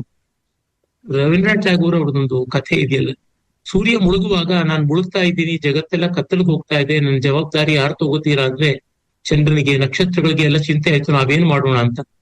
ಆಗ ಒಂದು ಹಣತೆ ಹೇಳ್ತಂತೆ, ನಾನು ಕೈಲಾದಷ್ಟು ಮಾಡ್ತೀನಿ ಅಂತ, ಒಂದು ಗುಡಿಸಲನ್ನು ಬೆಳಗ್ತೀನಿ ಅಂತ. ಈ ಮಟ್ಟಕ್ಕೆ ನಾವು ಮಾಡೋಕ್ ಸಾಧ್ಯ ಇದೆ. ಮಾಟೇರ್ ದೀಪ್ ಅಂತ ಬಂಗಾಳಿ ಕಥೆ, ಆ ತರ ನಾವು ಮಾಡೋಣ ಅಂತ ನನಗನ್ಸುತ್ತೆ. ನಾವು ಇಂಡಿಯನ್ ಪ್ರೈಮ್ ಮಿನಿಸ್ಟರ್ ತರ, ಅಮೆರಿಕನ್ ಪ್ರೆಸಿಡೆಂಟ್ ತರ ದೊಡ್ಡದಾಗಿ ಯೋಚನೆ ಮಾಡಕ್ ಹೋದ್ರೆ ಏನೂ ಆಗೋಲ್ಲ. ನಮ್ಮ ಕೈನಲ್ಲಿ ಏನು ಸಾಧ್ಯ ಇದೆ, ಮಂದಾಕ್ಷಿ ನಮಗೆಂದು ಕೊರಕೊರಗಿ ಫಲವೇನು, ಅದನ್ನ DVG ಹೇಳಿದಂತೆ ನಮ್ಮ ಕೈಯೆಲ್ಲ ಆಗೋದನ್ನ ಮಾಡಿದ್ರೆ. ಈಗ ನೀವು ಅಲ್ಲಿದ್ದು ಕನ್ನಡ, ನಿಮಗೆ ಏನ ಯಾತಕ್ ಮಾಡ್ಬೇಕು ಅನ್ನೋ ಬಾಧ್ಯತೆ ಏನೂ ಇಲ್ಲ. ನೀವು ಇಲ್ಲಿಗೆ ಬಂದು ಇಲ್ಲಿ ಬದುಕ್ತಕ್ಕಂಥವ್ರೇನಲ್ಲ, ಅಲ್ಲಿ ಮಕ್ಕಳು ಇಲ್ಲಿಗೆ ಬರ್ಬೇಕಾದವರಲ್ಲ, ಕನ್ನಡ ಓದಲೇಬೇಕು ಅಂತ ಅಕಾಡೆಮಿಕ್ ಕರಿಕ್ಯುಲಮ್ ಬೈಂಡಿಂಗು ಇಲ್ಲ, ಮಾಡ್ತಿದ್ದೀರಾ. ಈಗ ಅಷ್ಟು ನಮ್ಮ ಜೊತೆ ಸಂವಾದಗಳು ಮಾಡ್ತಾ ಇರೋದೇನೆ ಗೊತ್ತಾಗ್ತಿದೆ. ಕೇಳುವರಿದ್ದಾರೆ ಅಂದ್ರೆ ಇದಕ್ಕೆ ಎಲ್ಲಿಯೋ ಇರುತ್ತೆ, ನಡೆಯುತ್ತೆ. ಆ ಬಗ್ಗೆ ನಾವು ಪಾಸಿಟಿವ್ ಆದಂತ ಅಪ್ರೋಚ್ ಕಳ್ಕೋಬಾರದು ಅಂತಲೇ ಅನ್ಸುತ್ತೆ. ಸರ್, ನಂದು ಒಂದೇ ಒಂದು ಪ್ರಶ್ನೆ ಇದೆ. ಹೇಳಿಪ್ಪ. ನೀವು 18 ಇಲ್ಲ 19 ಭಾಷೆಗಳು ನಿಮಗೆ ಗೊತ್ತಿದೆ. ನೀವು ನಿಮ್ ಥಾಟ್ ಪ್ರೋಸೆಸ್ ನೀವು ಯೋಚಿಸ್ಬೇಕಾದ್ರೆ ಯಾವ ಭಾಷೆಲೆ ಯೋಚಿಸ್ತೀರ? ಕನ್ನಡವೇ. ಏನಾಗುತ್ತೆ, ಕೆಲವು ಸಬ್ಜೆಕ್ಟ್ಸ್ಗೆ ಕೆಲವು ಭಾಷೆ ಆಗುತ್ತೆ ರೆಲೆವೆಂಟ್. ಈಗ ನಾನು ಎಂಜಿನಿಯರಿಂಗ್ ಬಗ್ಗೆ ಯೋಚನೆ ಮಾಡಿದ್ರೆ ಅದು ಇಂಗ್ಲಿಷ್ ಅಲ್ಲೇ ಇದ್ಬಿಡುತ್ತೆ. ಆ ಭಾಷೆ ಮೂಲಕವೇ ನನಗೆ ಆ ಸಬ್ಜೆಕ್ಟ್ಗಳು ಬಂದಿದ್ದು. ಜೊತೆಗೆ ಟೆಕ್ನಿಕಲ್ ಟರ್ಮ್ಸ್ ಎಲ್ಲ ಅದ್ರೊಳಗೆ ಇರೋದು. ಆದ್ರೆ ಎಮೋಷನಲ್ ಲ್ಯಾಂಗ್ವೇಜ್ ಅಂತ ಯಾವ್ದಿದೆ, ಮತ್ತೆ ನಮ್ಮ ಕನಸು ಯಾವ ಭಾಷೆಯಲ್ಲಿ ಬರುತ್ತೆ, ಅದು ನಮ್ಮ ಮಾತೃಭಾಷೆ. ನಮ್ಗಳಿಗೆ ಯಾವ ಭಾಷೆಯಲ್ಲಿ ಕನಸು ಬರುತ್ತೋ ಅದನ್ನ ನೋಡ್ಕೋಬೇಕು. ನನಗೆ ಕನ್ನಡವೇ. ಮನೆ ಮಾತು ತಮಿಳು ಆಗಿತ್ತು. ತಮಿಳು ಆಮೇಲಿಂದ ಓದೋದು ಬರೆಯೋದು ಎಲ್ಲ ನಾನು ಕಲ್ತ್ಕೊಂಡೆ. ಆದ್ರೂ ಕನ್ನಡ ನನಗೆ ಗಟ್ಟಿಯಾಗಿ ಉಳಿದಂತ ಮಾತೃಭಾಷೆ. ತೆಲುಗು ಅಷ್ಟೇ ಕಂಫರ್ಟಬಲ್ ಆಗಿದೆ, ಸಂಸ್ಕೃತವೂ ಅಷ್ಟೇ ಕಂಫರ್ಟಬಲ್ ಆಗಿದೆ. ಆದ್ರೂ ನಾವು ಮೊದಲು ಯಾವುದರಿಂದ ಜಗತ್ತನ್ನೆಲ್ಲ ಕಾಣ್ತೀವೋ ಅದು ಮುಖ್ಯವಾದ ನಮ್ಮ ಭಾವದ ಭಾಷೆ ಆಗಿರುತ್ತೆ. ನೀವು ಎಷ್ಟೇ ಭಾಷೆ ಕಲ್ತ್ರು ಏನಾದ್ರೂ ಒಂದು ಬಾಡಿಗೆ ತೊಂದರೆ ಆದ್ರೆ, ಹಾರ್ಟ್ ಅಟ್ಯಾಕ್ ಅಥವಾ ಏನಾದ್ರು ಆದ್ರೆ ಆಮೇಲೆ ಉಳಿಯೋದು ಮಾತೃಭಾಷೆ ಒಂದೇ. ಎಕ್ಸಾಂಪಲ್ ಆಲ್ಫ್ರೆಡ್ ನೊಬೆಲ್, ಅವನು 6-7 ಭಾಷೆನಲ್ಲಿ ಪಂಡಿತ ಅವನು. ಸಲೀಸಾಗಿ ಮಾತಾಡ್ತಿದ್ದವನು. ಆದ್ರೆ ಅವನಿಗೆ ಒಂದು ಸ್ಟ್ರೋಕ್ ಆಯ್ತು. ಸ್ಟ್ರೋಕ್ ಆದ್ಮೇಲೆ ಸ್ವೀಡಿಶ್ ಬಿಟ್ಟು ಇನ್ನೇನು ಮಾತಾಡಕ್ ಆಗ್ತಿರ್ಲಿಲ್ಲ ಅವನ ಕೈ.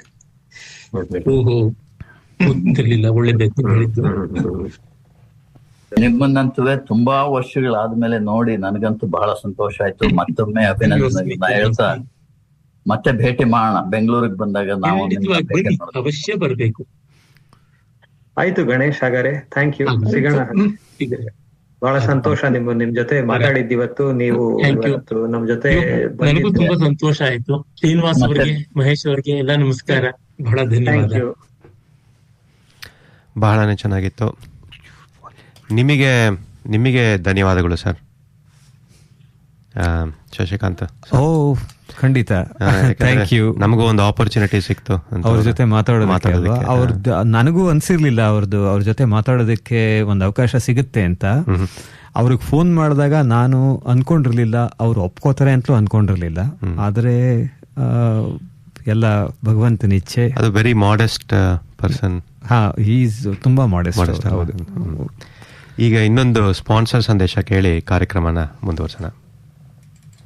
Hi, I'm Igor Lihorovich of Take Care of Books. We're proud accountants and sponsors of Right Regional Radio Cooperative Limited and to many other non-for-profit organizations across Sydney. Our specialty and service excellence is in understanding and delivering acute and compliant financial accounting needs of community organizations. Thanks, Igor. Take Care of Books works excellently with not-for-profit organisations covering all financial accounting needs. To arrange a free initial consultation, go to takecareofbooks.com.au. We will be proud to serve you as we are of 2RRR. Get ready for the return of the much-loved Lunar New Year Festival in Eastwood, celebrating the Year of the Horse. This exciting event will feature amusement rides, market stalls, food trucks, cultural performances, fireworks, and an incredible lion high pole performance. This event will be held on the Eastwood Oval in Wingate Avenue, 28th of February from 12 midday to 9 p.m. For more information, search for Lunar New Year Festival Eastwood on the web.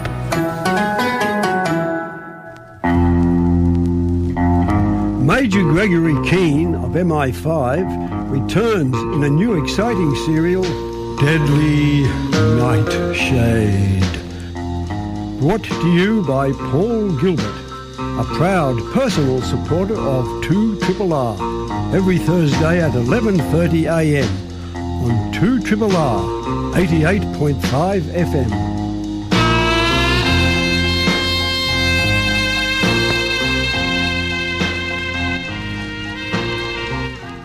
ನೀವು ಕೇಳ್ತಾ ಇದ್ದೀರಾ 2RRR Sydney Kannadavani ಬಾನುಲಿ ಕಾರ್ಯಕ್ರಮ. ಈಗ ಒಂದು ದೂರವಾಣಿ ಕರೆ ಬಂದಿದೆ. ನಮಸ್ಕಾರ. ನಮಸ್ಕಾರ, ನಾನು ಶಿವರಾಮ್ ಮಾತಾಡ್ತಾ ಇರೋದು. ನಮಸ್ಕಾರ. ನಮಸ್ಕಾರ. ನಮಸ್ಕಾರ. ಪದ್ಮಭೂಷಣ ಪ್ರಶಸ್ತಿನ ಗಣೇಶ್ ಅವಧಾನಿ ಅವ್ರಿಗೆ, ನಮ್ಮ ಅವಧಾನಿ ಅವ್ರಿಗೆ ಕೊಟ್ಟು ಪದ್ಮಭೂಷಣದ ಸರ ಮೇಲೆ ಇರ್ತು. ಅದೇ ತರ ಶತಾವಧಾನಿ ಪದ್ಮಭೂಷಣ ಗಣೇಶ್ ಅವಧಾನಿ ಅವರು ಸಂದರ್ಶನ ಮಾಡಿ ಸಿಡ್ನಿ ಕನ್ನಡವಾಣಿ ಸಿಕ್ಕಾಪಟ್ಟೆ ಪ್ರಮೋಷನ್ ತಗೊಂಡು ತುಂಬಾ ಚೆನ್ನಾಗಿತ್ತು. ಇಂಥವ್ರದ್ದು ಇವ್ರದ್ದು ಇವರ ಹೇಳಿದ ಹಲವಾರು ಶಿಷ್ಯರ ಮಾತುಗಳನ್ನ ನಾವು ಮತ್ತೆ ಕೇಳಹಂಗಾಗ್ಲಿ. ಅವರ ವಿನಯ, ಅವರ ಸಜ್ಜನಿಕೆ, ಅವರ ವಿದ್ವತ್ತು, ಪುರುಷ ಸರಸ್ವತಿ ಕರೀತಾರೆ, ಬಹುಭಾಷಾತಾರೆ ಅಂತಾರೆ. ಒಂದ್ ಝಲಕ್ ಸಿಕ್ಕಿದ್ದು ಸಿಕ್ಕಾಪಟ್ಟೆ ಖುಷಿ ಆಯ್ತು. ಈ ಕಾರ್ಯಕ್ರಮ ಮಾಡಿದ್ದಕ್ಕೆ ನಿಮ್ಗೆಲ್ರಿಗೂ ಧನ್ಯವಾದಗಳು. ಗಣೇಶ್ ಅವರಿಗೆ ನಮ್ಮೆಲ್ಲರ ಹೃತ್ಪೂರ್ವಕ ಅಭಿನಂದನೆಗಳು. ಧನ್ಯವಾದಗಳು ಶ್ರೀಮತಿ ಅನು ಶಿವರಾಮ್ ಅವರೇ. ನಿಮ್ಮ ಪ್ರೋತ್ಸಾಹ ಹೀಗೆ ಇರಲಿ. ಧನ್ಯವಾದ. ಈಗ ಒಂದು ಹಾಡು ಕೇಳಿ ಕಾರ್ಯಕ್ರಮನ ಮುಂದುವರ್ಸೋಣ. ಚಂದ್ರಚೂಡ ಶಿವಶಂಕರ ಪಾರ್ವತಿ ರಮಣನೆ ನಿನಗೆ ನಮೋ ನಮೋ. ಚಂದ್ರಚೂಡ ಶಿವಶಂಕರ ಪಾರ್ವತಿ ರಮಣನೆ ನಿನಗೆ ನಮೋ ನಮೋ. ಚಂದ್ರಚೂಡ ಶಿವಶಂಕರ ಪಾರ್ವತಿ ರಮಣನೆ ನಿನಗೆ ನಮೋ ನಮೋ. ಸರ್ವ ಶ್ರೋತೃಗಳಿಗೂ ನಮಸ್ಕಾರ. ನಾನು ಶಶಿಕಾಂತ ಮಾತಾಡ್ತಾ ಇರೋದು. ಇಂದು ಫೆಬ್ರವರಿ 15, 2026 ನಾವು ಮಹಾಶಿವರಾತ್ರಿಯನ್ನು ಆಚರಿಸುತ್ತಿದ್ದೇವೆ. ಶಿವ ಎಂದರೆ ಕೇವಲ ಒಬ್ಬ ದೇವನಲ್ಲ, ಒಂದು ದೈವಿಕ ಘಟಕ, ಅನಂತವಾದ ಶಕ್ತಿ ಮತ್ತು ಆದಿಯೋಗಿ. ಇಂದಿನ ಧಾವಂತರ ಜಗತ್ತಿನಲ್ಲಿ, ಅದರಲ್ಲೂ ಸಿಡ್ನಿಯಂತಹ ಜಾಗತಿಕ ನಗರದಲ್ಲಿ ನೆಲೆಸಿರುವ ನಮಗೆ ಈ ಹಬ್ಬವು ನಮ್ಮ ಸಂಸ್ಕೃತಿಯ ಬೇರುಗಳನ್ನು ನೆನಪಿಸುವ ಒಂದು ಪವಿತ್ರ ಸಂದರ್ಭವಾಗಿದೆ. ಇಂದು ನಾನು ಈ ಹಬ್ಬದ ಇತಿಹಾಸ, ವಿಜ್ಞಾನ ಮತ್ತು ನಾವು ಆಚರಿಸುವ ಜಾಗರಣೆಯ ಮಹತ್ವದ ಬಗ್ಗೆ ಮಾತನಾಡುವ ಧೈರ್ಯ ಮಾಡಲಿದ್ದೇನೆ. ಇದರ ಇತಿಹಾಸ ಮತ್ತು ಪೌರಾಣಿಕ ಹಿನ್ನೆಲೆ ಏನು? ಮಹಾಶಿವರಾತ್ರಿಯ ಹಿಂದೆ ಈ 3 ಮುಖ್ಯ ಕಥೆಗಳಿವೆ. ಶಿವ ಪಾರ್ವತಿ ಕಲ್ಯಾಣ ಮೊದಲನೇದು. ಇದು ಪ್ರಕೃತಿ ಮತ್ತು ಮಾನವನ ಮಿಲನ, ಅಂದರೆ ನಮ್ಮ ಲೌಕಿಕ ಜೀವನ ಮತ್ತು ಆಧ್ಯಾತ್ಮಿಕ ಜೀವನ ಸಮತೋಲನದಲ್ಲಿರಬೇಕು ಎಂದು ಇದು ಕಲಿಸುತ್ತದೆ. ಲಿಂಗೋದ್ಭವ ಎರಡನೇದು. ಬ್ರಹ್ಮ ಮತ್ತು ವಿಷ್ಣುವಿನ ನಡುವೆ ಯಾರು ಶ್ರೇಷ್ಠ ಎಂಬ ಅಹಂಕಾರ ಮೂಡಿದಾಗ ಶಿವನು ಅಗ್ನಿಸ್ತಂಭವಾಗಿ ಪ್ರಕಟನಾದನು. ಇದು ಮನುಷ್ಯ ತನ್ನ ಅಹಂಕಾರವನ್ನು ಬಿಟ್ಟು ವಿನಮ್ರನಾಗಬೇಕು ಎಂದು ಸಾರುತ್ತದೆ. ಮೂರನೇದು ನೀಲಕಂಠ. ಸಮುದ್ರ ಮಂಥನದಲ್ಲಿ ಬಂದ ಹಾಲಾಹಲ ವಿಷವನ್ನು ಶಿವನು ಕುಡಿದು ಲೋಕವನ್ನು ರಕ್ಷಿಸಿದನು. ಇದು ನಮಗೆ ನಮ್ಮ ಕಷ್ಟಗಳನ್ನು ಸಹಿಸಿಕೊಂಡು ಸಮಾಜಕ್ಕೆ ಒಳ್ಳೆಯದನ್ನು ಮಾಡಬೇಕು ಎಂಬ ತ್ಯಾಗದ ಪಾಠವನ್ನು ನೀಡುತ್ತದೆ. ಶಿವನ ರೂಪದ ಸಾಂಕೇತಿಕ ಅರ್ಥ ಏನೆಂದರೆ, ನಾವು ನೋಡುವ ಶಿವನ ರೂಪವು ಅದ್ಭುತವಾದ ಜೀವನ ಪಾಠಗಳನ್ನು ಒಳಗೊಂಡಿದೆ. ಮೊದಲನೇದು ಮೂರನೇ ಕಣ್ಣು. ಇದು ಕೋಪದ ಸಂಕೇತವಲ್ಲ, ಇದು ಅರಿವಿನ ಸಂಕೇತ. ಬಾಹ್ಯ ಪ್ರಪಂಚವನ್ನು ನೋಡುವುದಕ್ಕಿಂತ ಹೆಚ್ಚಾಗಿ ನಮ್ಮ ಅಂತರಾತ್ಮವನ್ನು ನಾವೇ ಪರಿಶೀಲಿಸಿಕೊಳ್ಳಬೇಕು ಎಂಬುದನ್ನು ಇದು ತಿಳಿಸುತ್ತದೆ. ಎರಡನೇದು ತಲೆಯ ಮೇಲಿನ ಗಂಗೆ. ಗಂಗೆಯು ಹರಿಯುವ ಜ್ಞಾನದ ಸಂಕೇತ. ಮನುಷ್ಯನ ಮನಸ್ಸು ಗಂಗೆಯಂತೆ ಶುದ್ಧವಾಗಿ ಮತ್ತು ಚಲಶೀಲನವಾಗಿರಬೇಕು. ಮೂರನೇದು ಕುತ್ತಿಗೆಯ ಹಾವು. ಹಾವು ಮೃತ್ಯು ಅಥವಾ ಭಯದ ಸಂಕೇತ. ಶಿವನು ಅದನ್ನು ಆಭರಣವಾಗಿ ಧರಿಸಿದ್ದಾನೆ ಅಂದರೆ ನಾವು ನಮ್ಮ ಭಯವನ್ನು ನಿಯಂತ್ರಿಸಿ ಧೈರ್ಯದಿಂದ ಬದುಕಬೇಕು ಅಂತ ಅರ್ಥ. ಉಪವಾಸ ಮತ್ತು ಜಾಗರಣೆಯ ವಿಜ್ಞಾನ ಏನು? ನಾವೇಕೆ ರಾತ್ರಿ ಇಡೀ ಎಚ್ಚರವಿರಬೇಕು ಮತ್ತು ಉಪವಾಸ ಮಾಡಬೇಕು? ಇಂದು ಶಿವರಾತ್ರಿಯಂದು ಆಚರಿಸುವ ಜಾಗರಣೆಗೆ, ಅಂದರೆ ಇಡೀ ರಾತ್ರಿ ಎಚ್ಚರವಾಗಿರುವುದು, ಆಧ್ಯಾತ್ಮಿಕ ಮತ್ತು ವೈಜ್ಞಾನಿಕವಾಗಿ ಬಹಳ ಮಹತ್ವವಿದೆ. ಇದರ ಪ್ರಮುಖ ಅಂಶಗಳು ಏನೆಂದರೆ, ಮೊದಲನೇದಾಗಿ ಆಧ್ಯಾತ್ಮಿಕ ಜಾಗೃತಿ. ಜಾಗರಣೆ ಎಂದರೆ ಕೇವಲ ನಿದ್ರೆ ಬಿಡುವುದಲ್ಲ, ಅದು ಅಜ್ಞಾನದ ನಿದ್ರೆಯಿಂದ ಎಚ್ಚರಗೊಂಡು ಆತ್ಮದ ಬಗ್ಗೆ ಜಾಗೃತರಾಗುವುದು, ಲೌಕಿಕ ಸುಖಗಳಿಂದ ದೂರವಿದ್ದು ಶಿವನ ಧ್ಯಾನದಲ್ಲಿ ತೊಡಗಿಸಿಕೊಳ್ಳುವುದು ಇದರ ಉದ್ದೇಶ. ಎರಡನೇದು ವೈಜ್ಞಾನಿಕ ಮಹತ್ವ.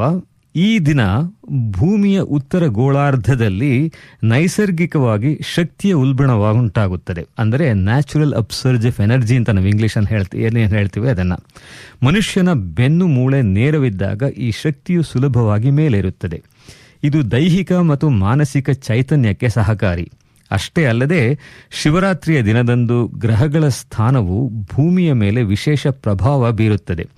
ಈ ಸಮಯದಲ್ಲಿ ಮನುಷ್ಯನ ದೇಹದಲ್ಲಿ ಶಕ್ತಿಯು ನೈಸರ್ಗಿಕವಾಗಿ ಕೆಳಗಿನಿಂದ ಮೇಲ್ಮುಖವಾಗಿ ಚಲಿಸುತ್ತದೆ. ಈ ಕಾರಣಕ್ಕಾಗಿ ಬೆನ್ನು ಮೂಳೆಯನ್ನು ನೇರವಾಗಿಟ್ಟುಕೊಂಡು ಎಚ್ಚರವಾಗಿದ್ದರೆ ನಮ್ಮ ಮಾನಸಿಕ ಸ್ಥಿತಿ ಮತ್ತು ಏಕಾಗ್ರತೆ ಹೆಚ್ಚಾಗುತ್ತದೆ. ಅದಲ್ಲದೆ ತಮೋಗುಣದ ಹತೋಟಿ. ರಾತ್ರಿಯ ಸಮಯವು ಸಾಮಾನ್ಯವಾಗಿ ತಮೋಗುಣದ ಆಲಸ್ಯ ಮತ್ತು ಅಜ್ಞಾನ ಪ್ರಭಾವಕ್ಕೆ ಒಳಗಾಗಿರುತ್ತದೆ. ಜಾಗರಣೆಯ ಮೂಲಕ ಈ ತಮೋಗುಣವನ್ನು ಜಯಿಸಿ ಮನಸ್ಸನ್ನು ನಿಯಂತ್ರಣಕ್ಕೆ ತರಲು ಪ್ರಯತ್ನಿಸಲಾಗುತ್ತದೆ.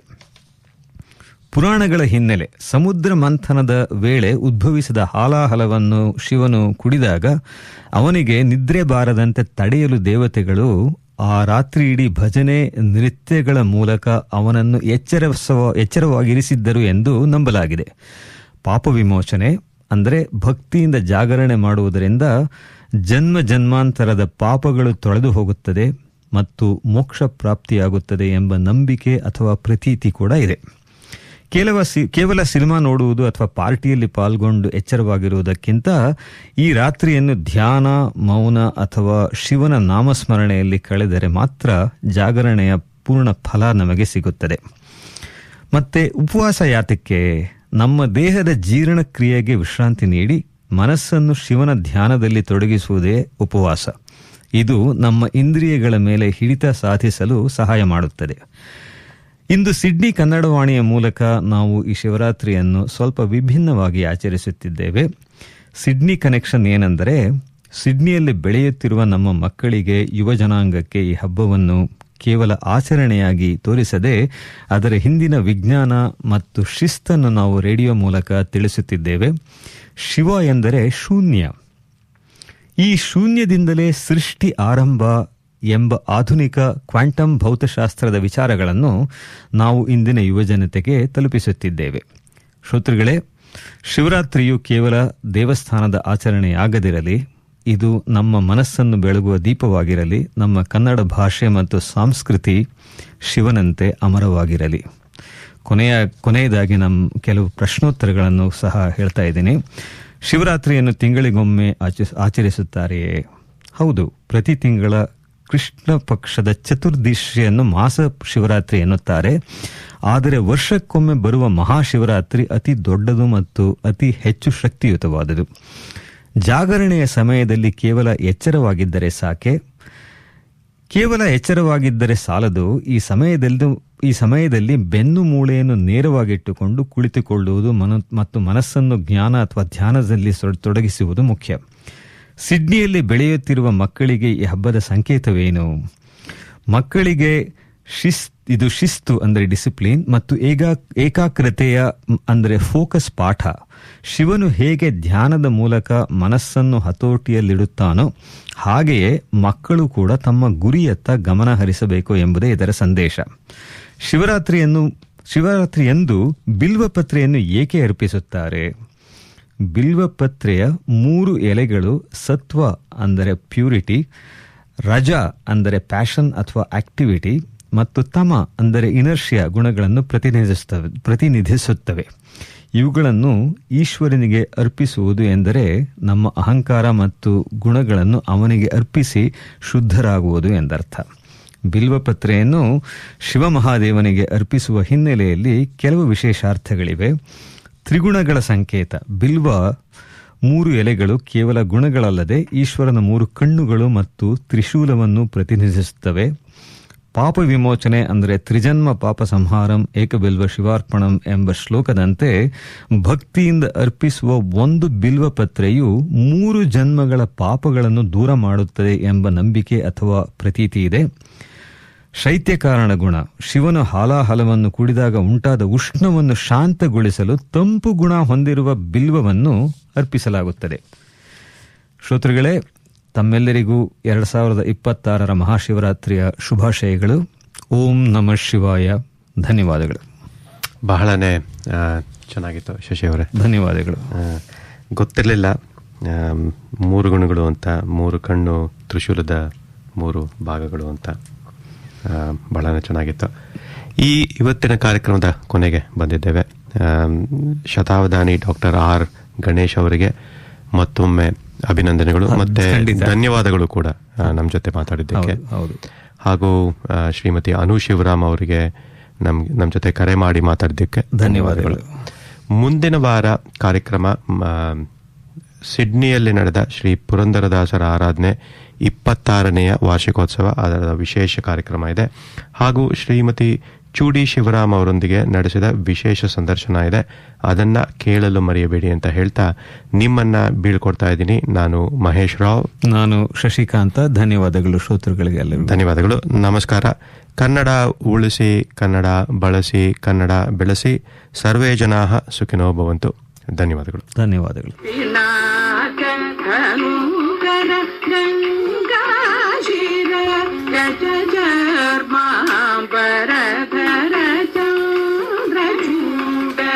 ಶಿವಶಂಕರ ಪಾರ್ವತಿ ರಮಣನೆ ನಿನಗೆ ನಮೋ ನಮೋ. ನಂದಿವಾಗದ ಆನಂದದಿಂದ ಜಗತ್ತಿನ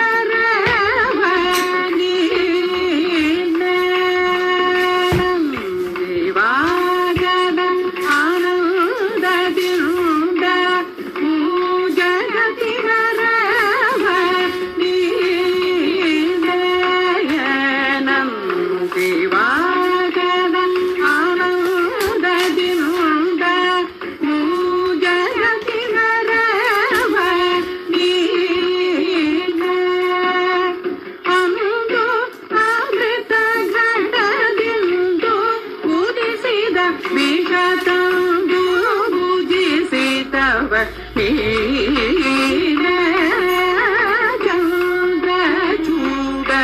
ಶಿವಶಂಕರ ಪಾರ್ವತಿ ರಮಣನೆ ನಿನಗೆ ನಮೋ ನಮೋ. ಕಂದರ್ಪಣ ಕ್ರೋಧದಿಂದ ಕಣ್ಣೆರೆದು ಕೊಂತ ಉಗ್ರನು ನೀನೆ. ಕಂದರ್ಪಣ ಕ್ರೋಧದಿಂದ ಕಣ್ಣೆರೆದು ಕೊಂತ ಉಗ್ರನು ನೀನೆ. ಇಂದಿರೇಶ ಶ್ರೀ ರಾಮನ ನಾಮವ ಚಂದದಿ ಹೊಗಳುವ ನೀನೆ. ಚಂದ್ರಚೂಡ ಶಿವಶಂಕರ ಪಾರ್ವತಿ ರಮಣನೆ ನಿನಗೆ ನಮೋ ನಮೋ. ಬಾಲಮೃಗಂಡನ ಕಾಲನೆಳೆವಾಗಿ ಪಾಲಿಸಿದವ ನೀನೆ. ಬಾಲಮೃಗಂಡನ ಕಾಲನೆಳೆವಾಗಿ ಪಾಲಿಸಿದವ ನೀನೆ.